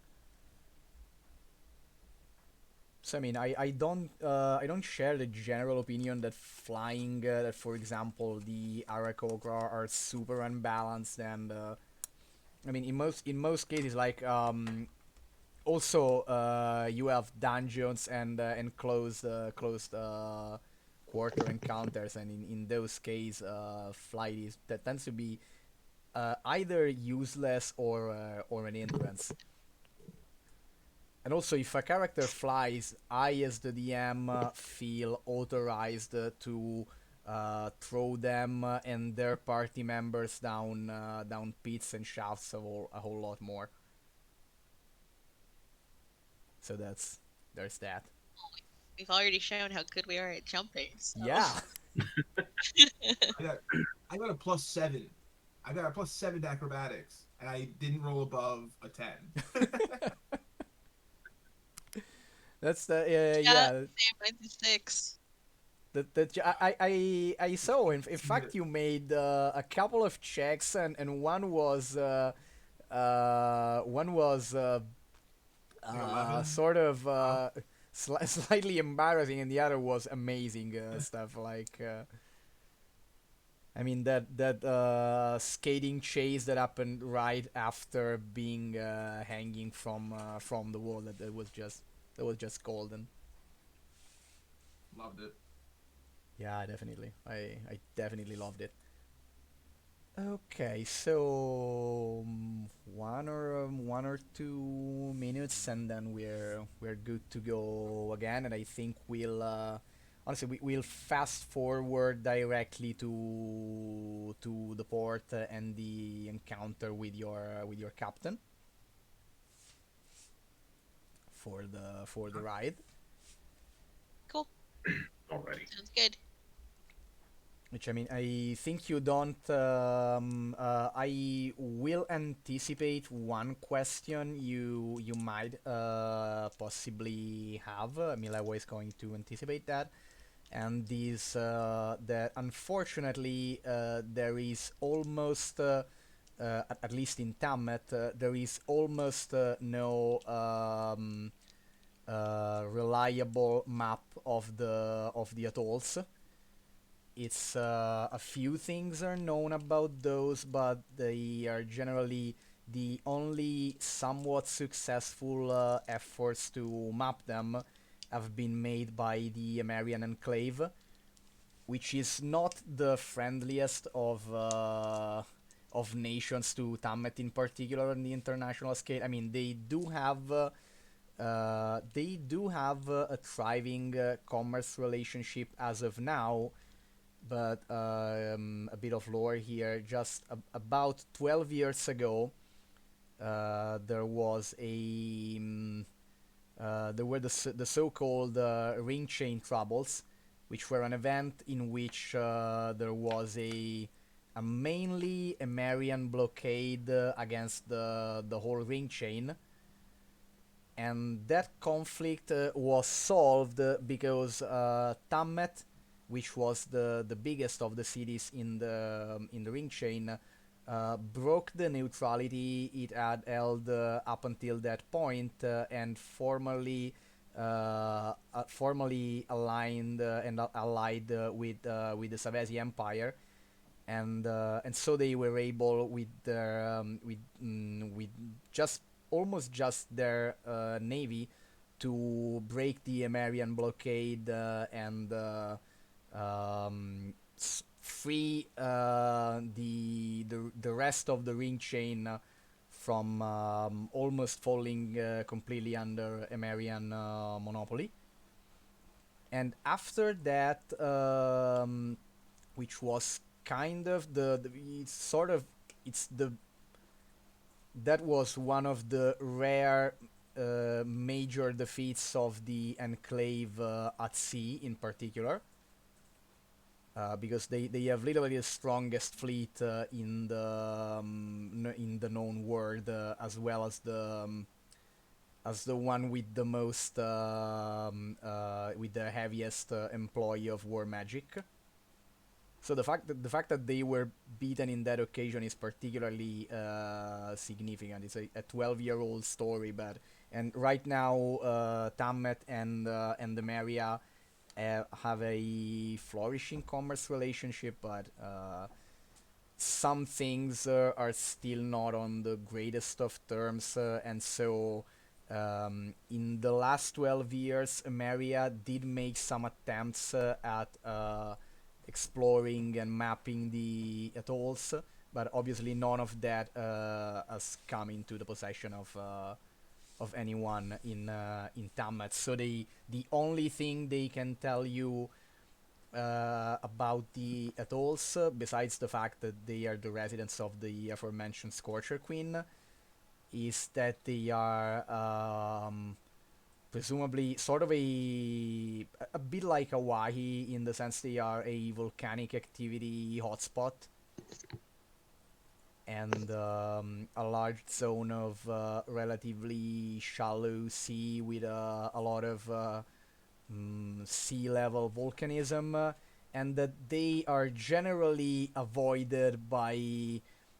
There is no real reason to go there generally, because there is speculation that some of those areas are very rich in all kinds of resources, but the difficulty of navigation, the hot-headed dragon, and the general dangerousness of the area, it just not considered worthy in most cases to go there. And so you are basically you are almost forced to go in blind, because the one thing that is universally known about the Crimson Atolls is where it is, because everyone needs to know where they should not go, because it's the crazy volcanic islands with the huge fuck off dragon that rules over them. So yeah, that. And also, if as a bit of a throwaway thing, that the apparently the name of the Scorcher Queen is Loliko Alani,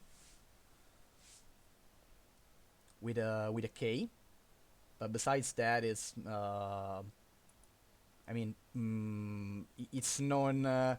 It's mostly known as the Scorcher Queen outside of the archipelago, and the only other thing that is known about her is that she did something to deserve that title. Gotcha. So they just assume, okay, since everyone calls her that, that there has to be a good reason. and so yeah.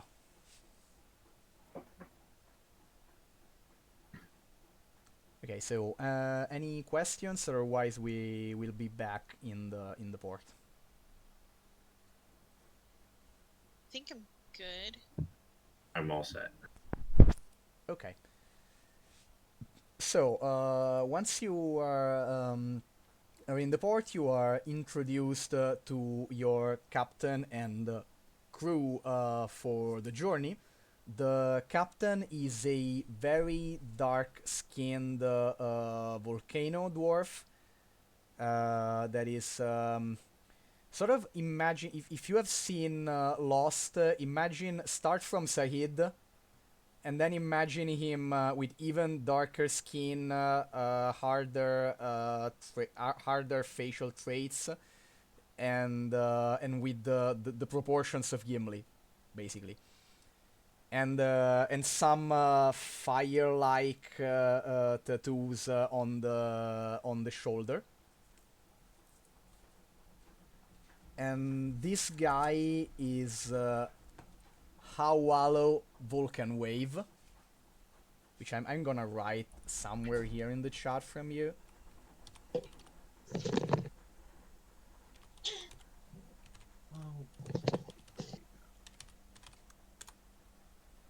Okay, I wrote it in the Roll20 chat. Okay. And this dwarf is a volcano dwarves of the from the southern tropics, which is apparently there is a rich culture of rare sailing dwarves in that part of the world. Because most dwarves in Thageia retains their sort of aversion to stuff that is not rock and very elevated. But most of all, they retain their aversion for sailing in particular. So there is an exception, which are the volcano dwarves of the south, of which Auhalo here is a very impressive representative. The ship is called the Daughter of the Wave, and it is a light, sort of 3/4 of a galleon. It's about 24 to 27 meters long. Made of light wood, two main sail trees, and on the rear of the ship, on each side, there is sort of a wing sail, triangular wing sail that sticks out on the side. And Hawalo explains you with his very deep voice that this is the fastest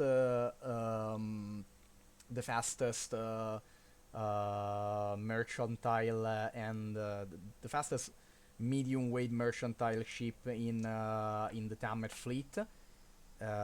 When it according to him, when they're not making an effort, it has an average speed of 6 knots, which is about 12 kilometers an hour. But he assures you that it can go faster.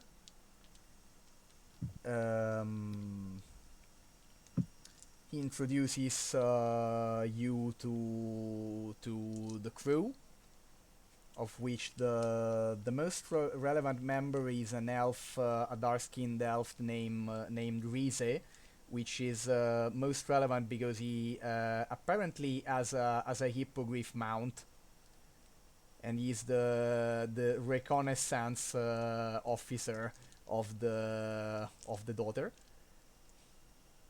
He has scouting duty. If you have anything to say or ask of him, otherwise he just checks that everything is in order. He Also, discreetly suggests you, asks you, how do you want to guard the item if you prefer to, because he would advise, he has a secure compartment on the ship that is sort of specifically conceived for storing sensible material, let's say. I realize I should not keep this open. Okay. But he wants to know what do you think about that. Because Carnifax is currently carrying the orb. Yep. Um, Oh, he doesn't ask you which one of you is carrying it directly. He just asks you.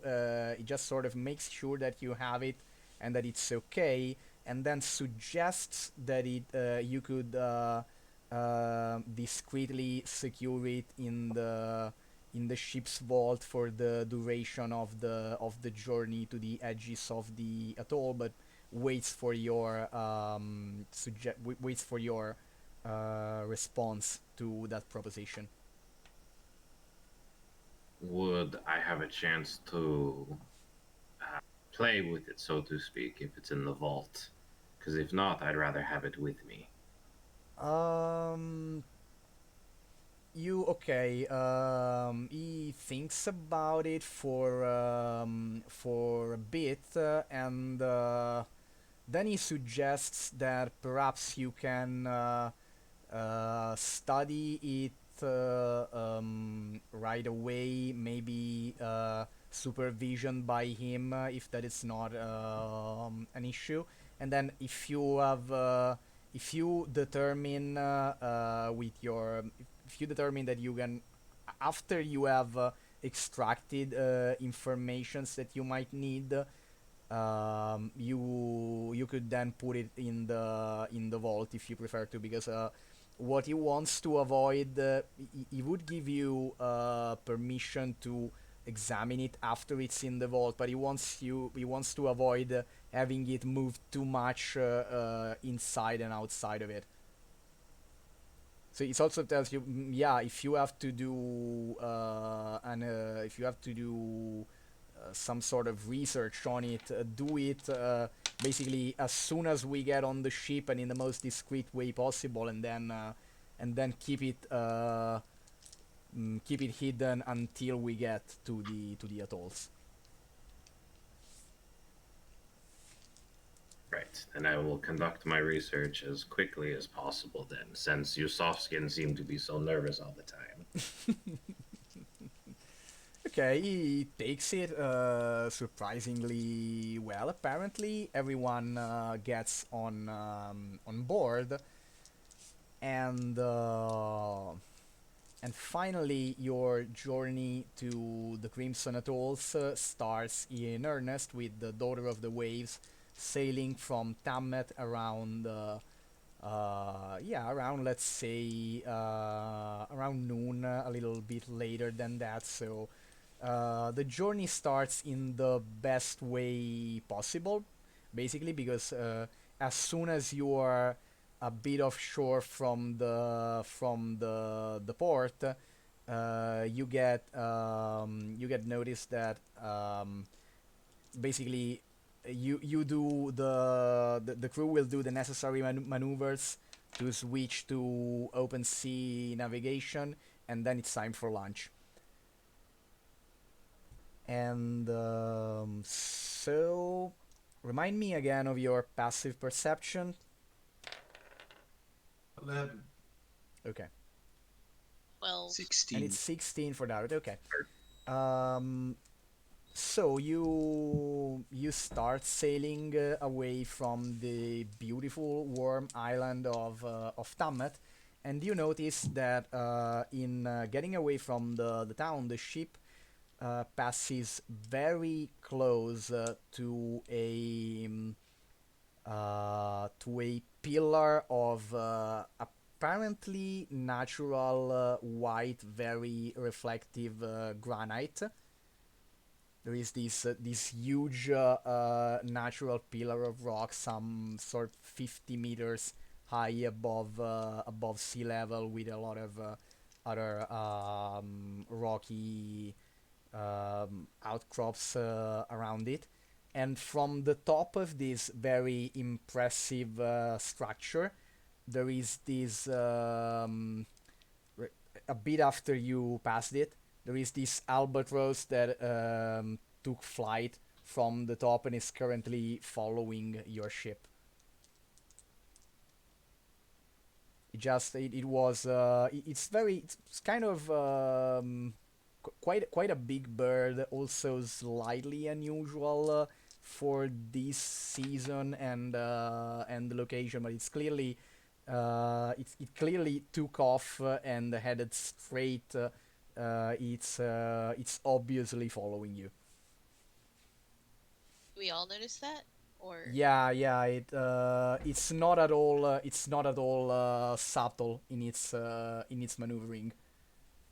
gotcha. It sort of all four of you get the impression that the bird tried to be discreet about it and failed miserably at it. Because it seemed like he sort of was doing the long the long trip, and then sort of got bored after. At one point, he stopped circling and just started following the ship in a straight line.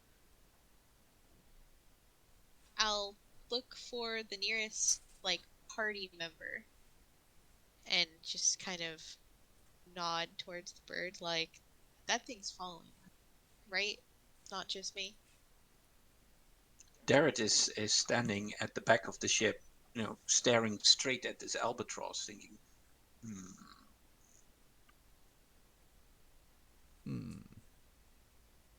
Yeah, Carnifax will come up behind the two and just stare at the bird.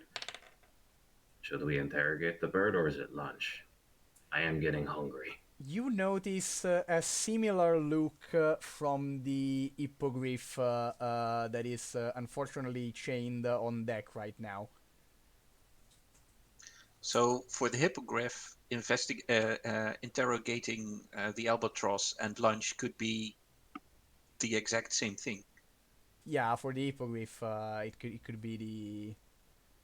I mean, it could be his idea. The interrogation would be, how good do you taste? The hippogriff right now is doing is looking like a very overgrown cat fixating on a laser pointer. And also, the albatross at one point becomes just a slightly more suspicious, because it seems to have noticed that everyone is looking at him, because its flight trajectory starts to be a little more erratic, and he starts to drop in height and move in such a way that the sail of the ship block your side of him. It starts a very poor attempt to follow the ship in stealth mode, let's say. It could be a druid that used wild shape. Was it a question to me, or were you talking in character to No. I was talking to the party Okay, members. no, please, let's go. Then Well, should I well, eat it? All Ubo can do is shoot at it. Are there any better options? I have darts. It's about as good as you shooting at it, though. He starts loading his hand crossbow, like we've settled on that option. Yeah, I don't think I want to be followed on this journey by random seabirds. Can you speak to the bird? How far is the bird away from us? Right now, about 50 meters from the ship, on average. But it's getting. Also, I assume that you want to keep it in your sight, so you're moving on the ship because it's trying to move in a way to not be so clearly observable. But obviously, the hippogriff is going from one side to the other of the ship, and the bird is trying to get the closest it can to fly as low as it can. Out of Ubo's range, I don't know what's the range of your longest range weapon. I have a hand crossbow. So that's a maximum of 120 feet. But I think when it gets to that range, it's like disadvantage if I'm not Yeah, mistaken. yeah. So I think it's not gonna definitely ask. out of your. It's definitely in your long range. I think. Same Because, here. oops. How far is it again? Sorry. On oh wait, probably not. On average, 50 meters from the ship. So that's 150 foot in D&D terms. Yeah, yeah, exactly. Okay. Yeah, so then he's also out of my range currently. The only spell I have that has that much My range farthest is about 100. Sleet Storm, but Oh. maybe not. I don't know how much phased it would be by Sleet Storm actually. Well, He cannot trip, and albatrosses should be used to fly in stormy weather, or at least to be able to get out of the area. And then it'd be heavily obscured, which would make our job worse. Yeah, probably.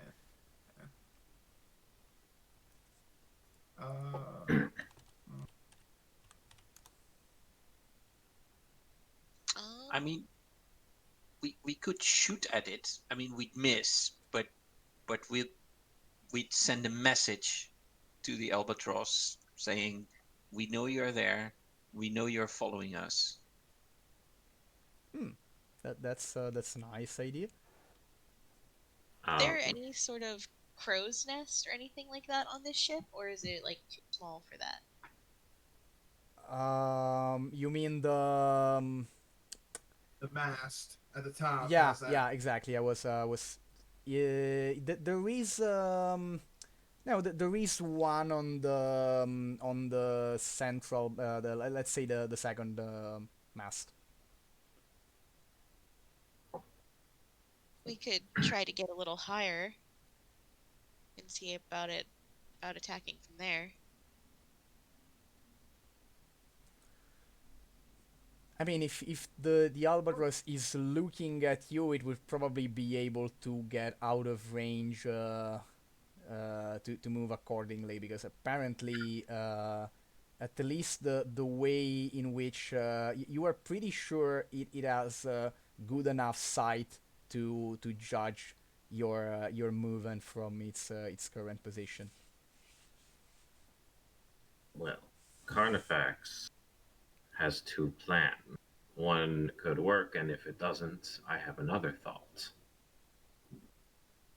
All We right, could. go ahead. Plan. We could ignore, and he very obviously finger quotes this, the albatross. If it is a spy, he will come closer to hear what we have to say. Correct? At that point, that's when we poke him with arrows and spells. And then he falls onto the deck. And then we have what we're looking for. Or we just points to the hippogriff, we let the bigger predator do its job. I do like the idea of letting out the hippogriff, but I don't know. Hold on, checking his name. Is it Reese? Yeah, the guy. I'm writing that as well. It's supposed to be pronounced Rize. Reese. Like it's written like rise with an apostrophe in the middle, but it's pronounced Rize. Gotcha. I don't know how much Rise would appreciate that. Yeah, probably not much. Also, it's they are sounding the bell for lunch right now. Well, we could always ask Rise for permission, or, it is his hippogriff. Maybe he would be willing to do this. I mean, right now he is going. While you were deliberating about that, he went under deck to presumably to eat. I mean, why don't we have lunch first? I mean, we've just left port. There's not much knowledge to be gained from that. Let's eat lunch first, and maybe the albatross gets bored. Presumably, at some point, Albatross will have to rest anyway, unless more than a druid will have to land down somewhere. Yeah, definitely. If it was a druid, it would definitely have a limit on how much long it. 3 hours. Yep. 3 hours. Ooh. Yeah. Ubo, If it was an actual albatross with bizarre powers, he could last way longer than that. Yeah. sure. All right. Ubo goes over to his retainers, and he says, Ubo and company are going to have lunch. We need you to stay up here and keep eye on Albatross. I will bring you something to eat later. Okay. Remind me again of the name of the youngest Giri. She seems particularly saddened by this, I think. Ah. Okay, they stay there and keep watch on the albatross while you go to get lunch, and you get to know the kind of lovely crew of Captain Hawalo. And especially there's a lot of curious characters. There is the ship's cook is this muscular red-headed woman with tattoos of all kinds. And then we have Rise, which is the dark-skinned elf, which with the hippogriff. He too seems like nice guy. There's other names that I'm forgetting right now. No, because I wrote it in the wrong page. The name of the ship's first mate, which is a kind of nervous, very meticulous elf, which is called. I'm not finding it on my notes right now.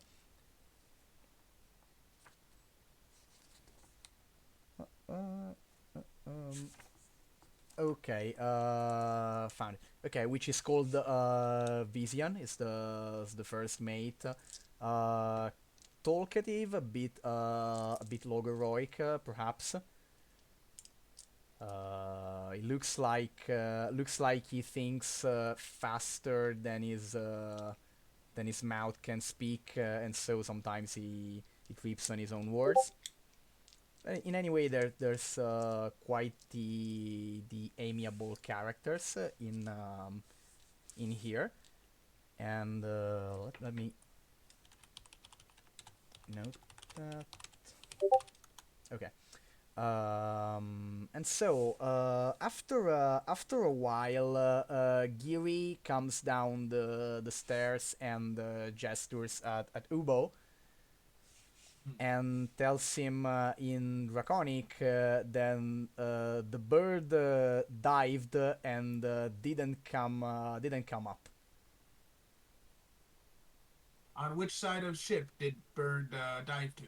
Right side, same as it was when you last looked. How long have we been traveling for now? You are in the midst of lunch. I think honestly for it's the maneuver south of the port, the Albatross, the following. It's less than 2 hours, between 1 and 2 hours. Do we have any side ships or whatever, like on the side of the ship? I don't No, know what you'd call them. Like, no. The only yeah, I know. I'm blanking out of the name right now. But you have a small there is a small robot that is normal that is just part of the Daughter of the Waves normal loadout, and then there is your ship from the Moons of the Wave that is a small trimaran about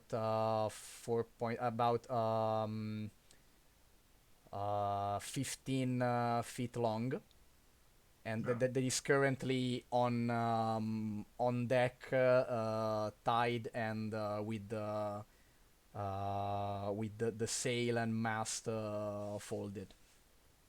Gotcha. So there's nothing on the right side in terms of a vehicle, a water boat or Yeah, anything. nothing on any side actually. You were kind of you were free of other vehicles for quite the or other ships for quite the long distance. You're very likely you're definitely the only one big ship that left port at that time of the day. Are there any windows like on the lower deck that go around the right? Yeah. Yeah, mostly on the left. This room is a bit on a bit more on the left side of the ship. But Okay, you so can get out and go check. Even though since no one on the ship speaks Draconic, everyone is going to ask you what what was what just happened, basically. oh, ha ha ha! Old joke would not translate well. Excuse me. And then he's going to pile up like a whole lot of food because he said that he would get them lunch later, and then just bring it. Pardon Ubo, excuse Ubo, pardon Ubo, and he's gonna go up top. Um, uh, uh, yeah, I think he just follows Yuri by himself and then hands out the food, and he's just gonna check the side on the right side. Okay. Make a perception check from the you sort of kind of have to get into a side room, which is probably where some of the crewmen sleep, and look out from the window. You know, I got a +1. Let's see. Let's see what happens. Hey, 17. Okay. Apparently. Wait a second.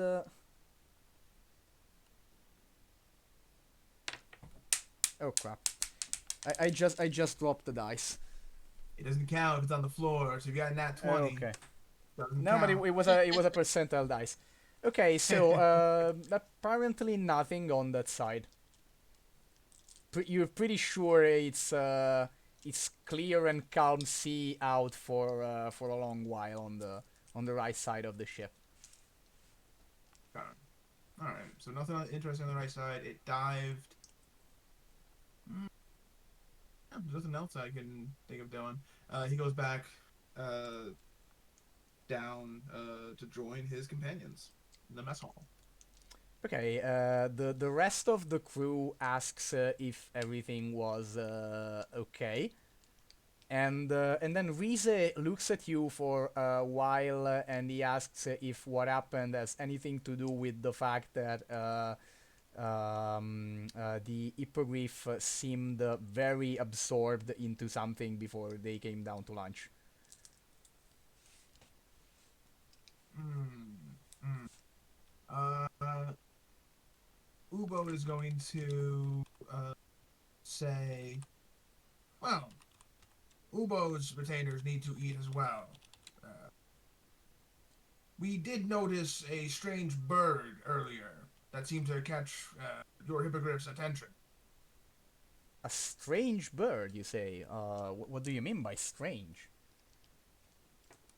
Ubo believes it is referred to as an albatross, but it was doing uh, uh, strange flight patterns, and then stopping, and then seemingly just followed us. Oh,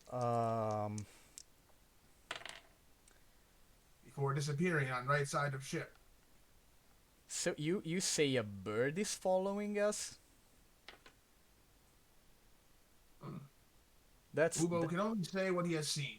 that's kind of weird, but well, we all have seen weirder things, I suppose. Do you think you should be worried about this bird? Ubo is merely curious. Well then, I mean, let's keep an eye out for that, and if keep an eye out for that and see if something else happens with mysterious birds that follow us. It's definitely a way to start the journey. Can I just make a quick insight check on this dude? Yes. My insight is very impressive. +1. Yep, that's a 7. He seems confused. Okay. Ubo relates. Though Dareth noticed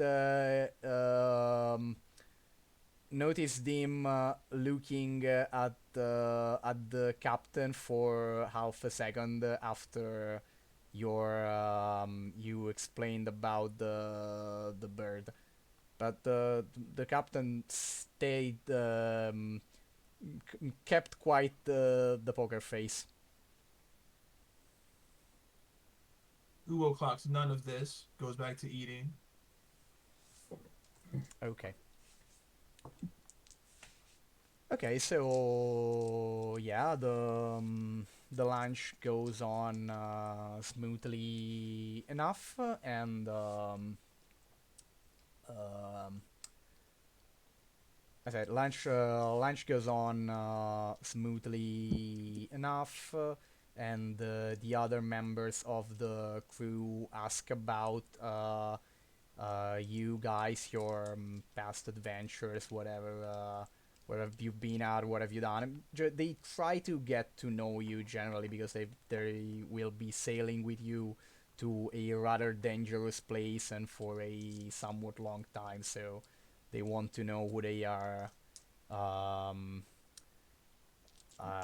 Blanking out on words. Who they are welcoming into their crew.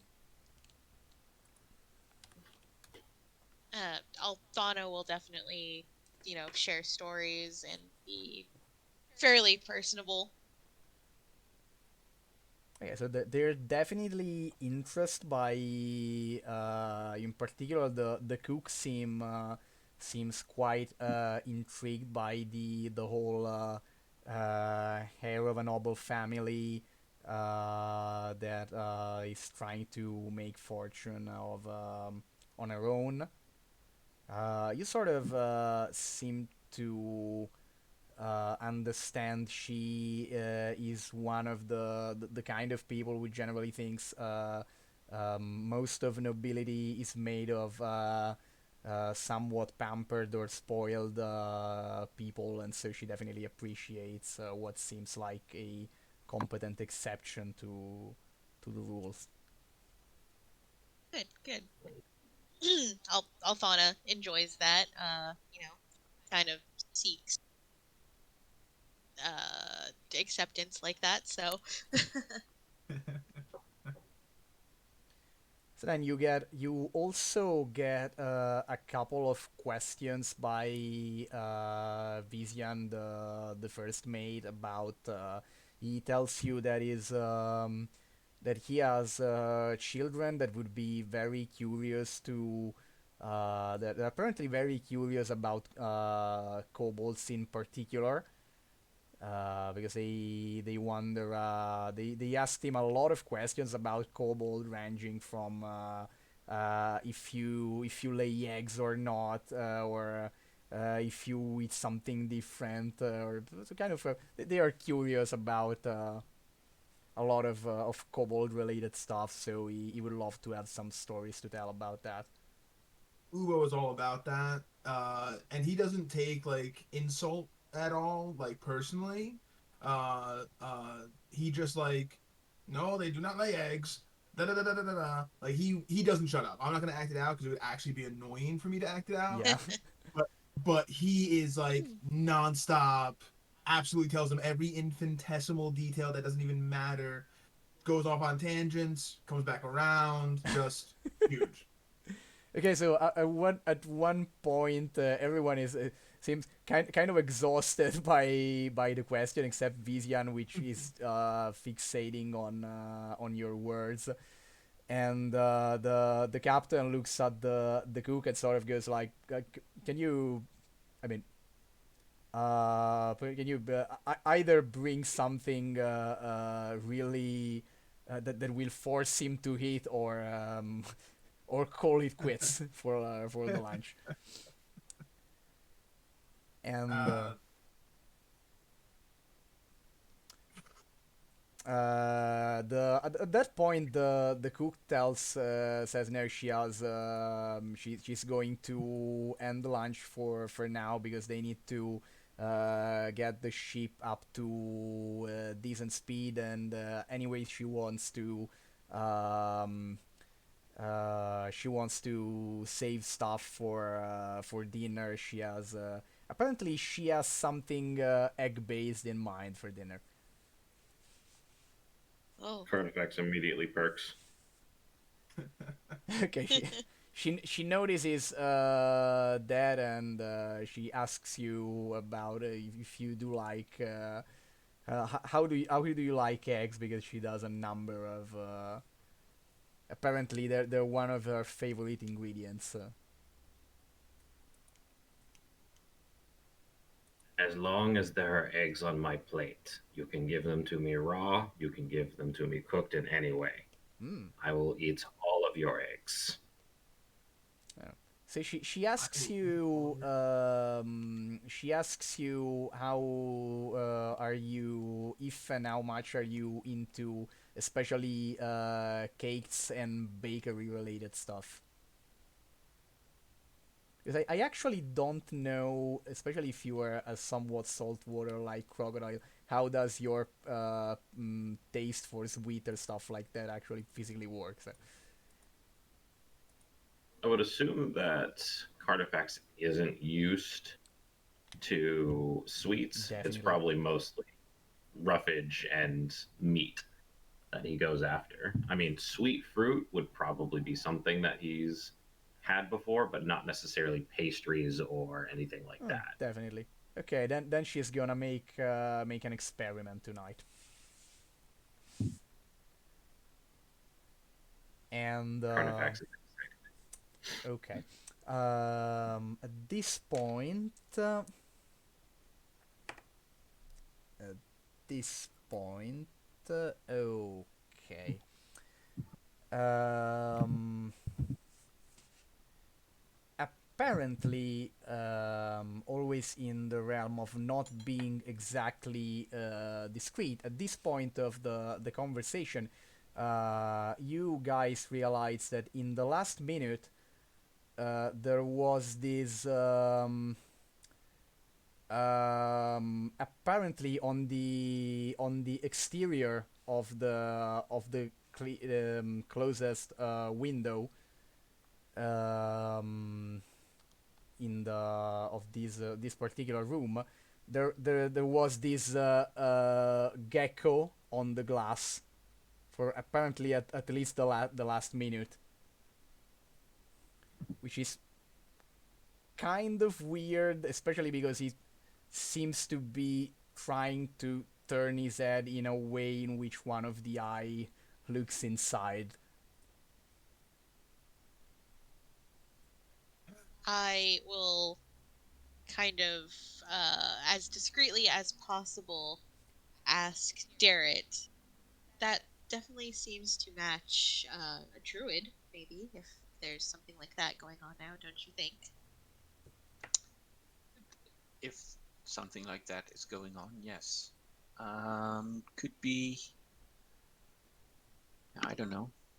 I can change into an animal twice a day for 3 hours. So if this is their second form,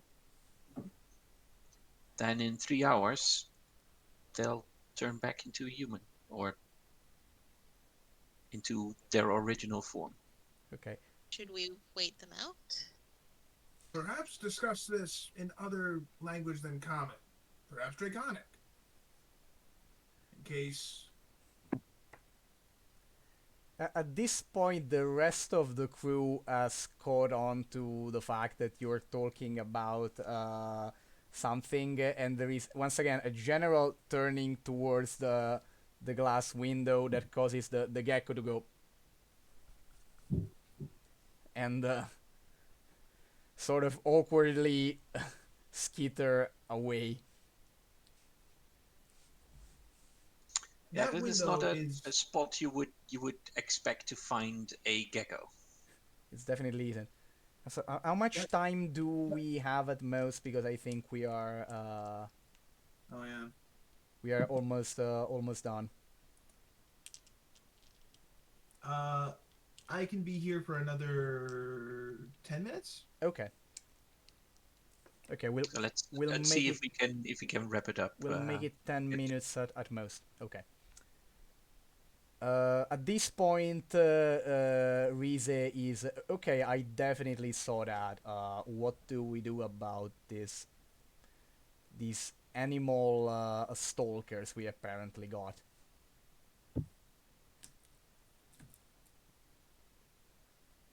You should be on lookout for any kind of animal. I mean, aside from hippogriff, there are no other animals on board, correct?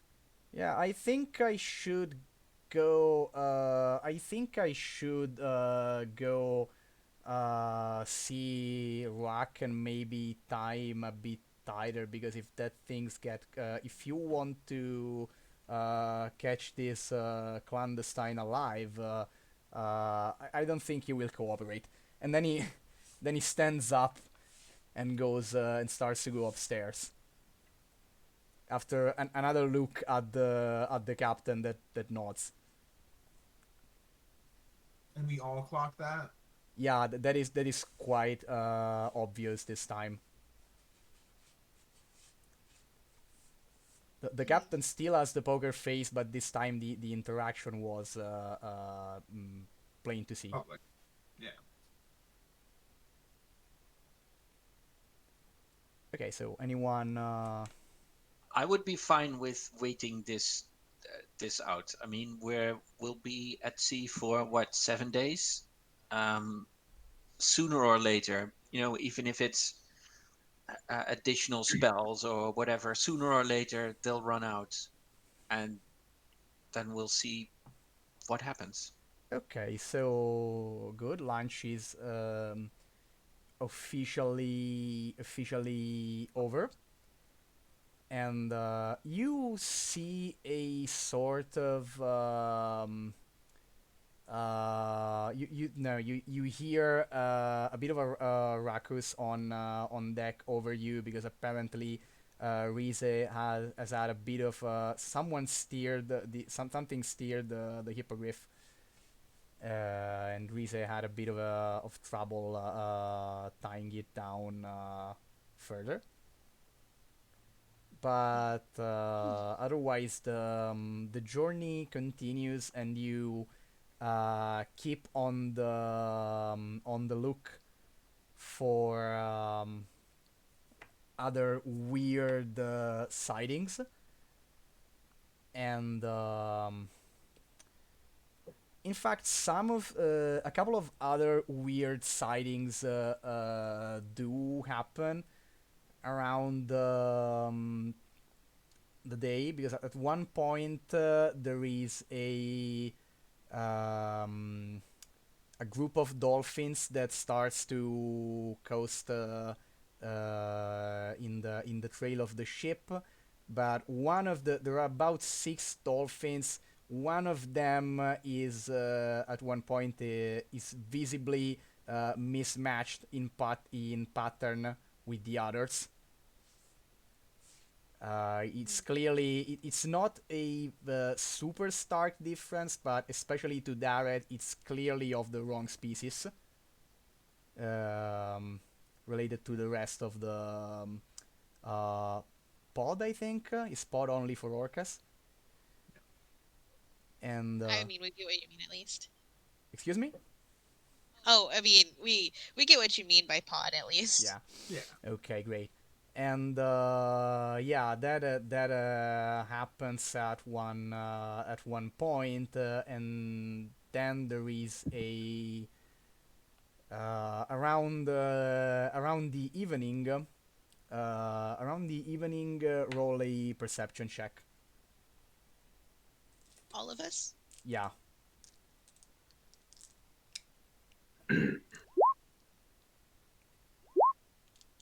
The most average of rolls. Very average this time around. Oh, did mine not send? Let me see. Ooh. Hey, there we go. Okay, There. so while you are discussing about the next moves, what to do next, getting to know the crew, admiring the sea, and all of that jazz. Um, Also, do you try to study the orb? If you want to try studying the orb during the day, you also have time to do that. Forgot that. Yeah, I would definitely like to do that. Everything from ritual casting, identify myself to see if I can figure out anything else, and try to bite it, claw it, look at it. Okay. What test are you going to do first? The physical ones or the identify? I'll do the identify first because that's the least dangerous, and all these soft skins are so sensitive about this orb. Okay. So your ritual casting of identifies. Uh, you find out that that is strangely difficult to do, and make an Arcana check. Quick. Loving my dice today. Damn. Okay, so this Arcana check reveals sort of mostly what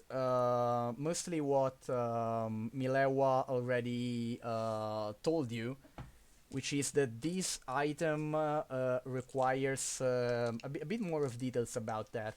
Apparently, it requires attunement by a Sirenian cleric. And the weird thing is that it seems that the cleric can transfer the attunement to another person, apparently someone that they design as king, in order to allow them to use some of the magical properties um, of the orb, which seem to be charisma related effect, so an ability to influence other, to project majesty, and also there is probably some form of spell that enhances the ability to communicate with sea creatures. The most interesting data that you find out, though, are two things. One, the item is under Nistul's aura, with the objective, so under this simulation aura, with the objective to seem non-magical, so to not be immediately detectable by detect magic. And the other thing is that apparently the item has been the subject of a lot of spell casting, which sort of garbled up its magical aura. Because you can get that there has been a lot of different castings of different spells on the item, but you probably need to retry identify the next day to see um, if you can unbundle this mess a little more. I'll definitely do identify again tomorrow, and then any other tests I do will mostly be scratching and chewing, see how Yeah, sturdy it is. that mostly results into determining that apparently it's a ball made of rock. If you, it's probably not. You sort of determine that it's kind of sturdy. You should, if you really put yourself to it, you should be able to visibly dent its surface. But to break it would require some physical dedication to it. Okay, so it's not as fragile as they seem to think it Yeah, is. it's not made of glass. Even if you dropped it from a decent height, you would probably leave some physical signs. But if you wanted to destroy it, no, it's mostly spherical though. If you wanted to destroy it, you should put a bit more effort into it. And that's only on the physical side. You kind of assume that as a magical item, it's even more resistant than its material should lead to. Alrighty. Okay, yes, for Thea's successful perception check, for Altana's successful perception check, which is the last thing we'll occupy about today. While you were, I don't know if Carnifax relayed all of these informations to the other where he was making the test. Um, he'll relay it to the party, anyone who's willing to listen, and that he'll relay mostly that it is appearing as non-magical. So if anyone is following them for it, they already know that they have it. So it's not giving off any sort of like magical aura more than likely. And he won't put it in the vault. He'll just stuff it back into his bag. Okay. While you were discussing that, which you were doing it in Draconic to keep it secret. Yes. Okay. While you are discussing that, Altana notices that there is what appears to be some kind of mouse or rodent that has gotten extremely close to you during this whole conversation. All right. How like extremely close? Like Extremely close is less than a movement of yours close. Can I turn into a cat and catch the mouse? Given that Altana noticed it's way closer to her, you would need to. I mean, Altana is the only one who has enough time to just. You would need to roll initiative against it. No, if she's going to fix it, then I'm fine with it.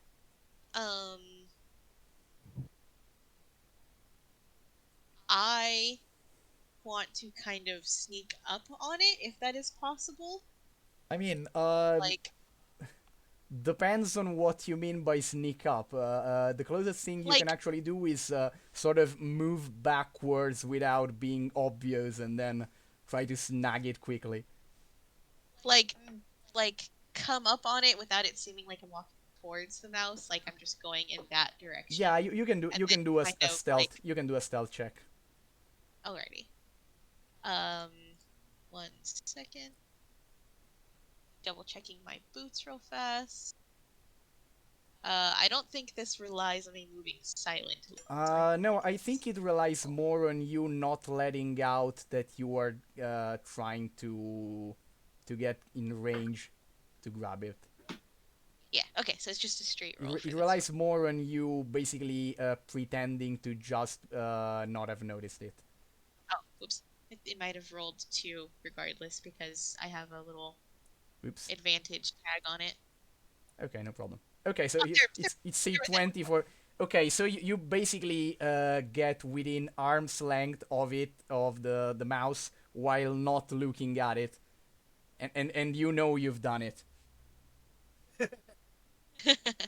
Okay, and then I'm gonna go, kind of, kind of monk fast and try to just grab it. Okay, you can do. Do you have a sleight of hand proficiency? If not, I'd say it could be either an I do. acrobatics or sort of a strength doesn't really apply here. You could. I do have a sleight of hand proficiency. Okay. So you can do that or a dex-based attack that is assumed to not be aimed at doing damage. It's a +6 regardless of what I do. Okay, So. and you also have advantage because Yeah. because the Oh mouse. no. You also have advantage because the mouse didn't really notice. Okay, fantastic. I'll roll that again. No. Oh please. 4 and a 10. Okay, Or so no. the Okay, mouse that's the bad. mouse rolled even worse. So you basically you were slightly hindered by doing the movement without really looking, and you sort of slightly catch it by the tail, Stupid. and the mouse tries to wriggle away, sort of manages to get its tail out of your finger, leaving a bit of air in it, and falls, stumbles on deck. And at this point, Dareth, if you want to do something, you can. Yep. I turn into a cat and I pursue the mouse. Okay, so the I moment pounce you on it. turn into a cat and pounce, the mouse bounces back, sort of jumps backwards, and you can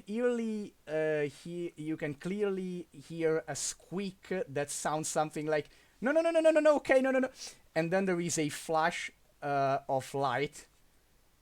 You realize then that he said no in Draconic, actually.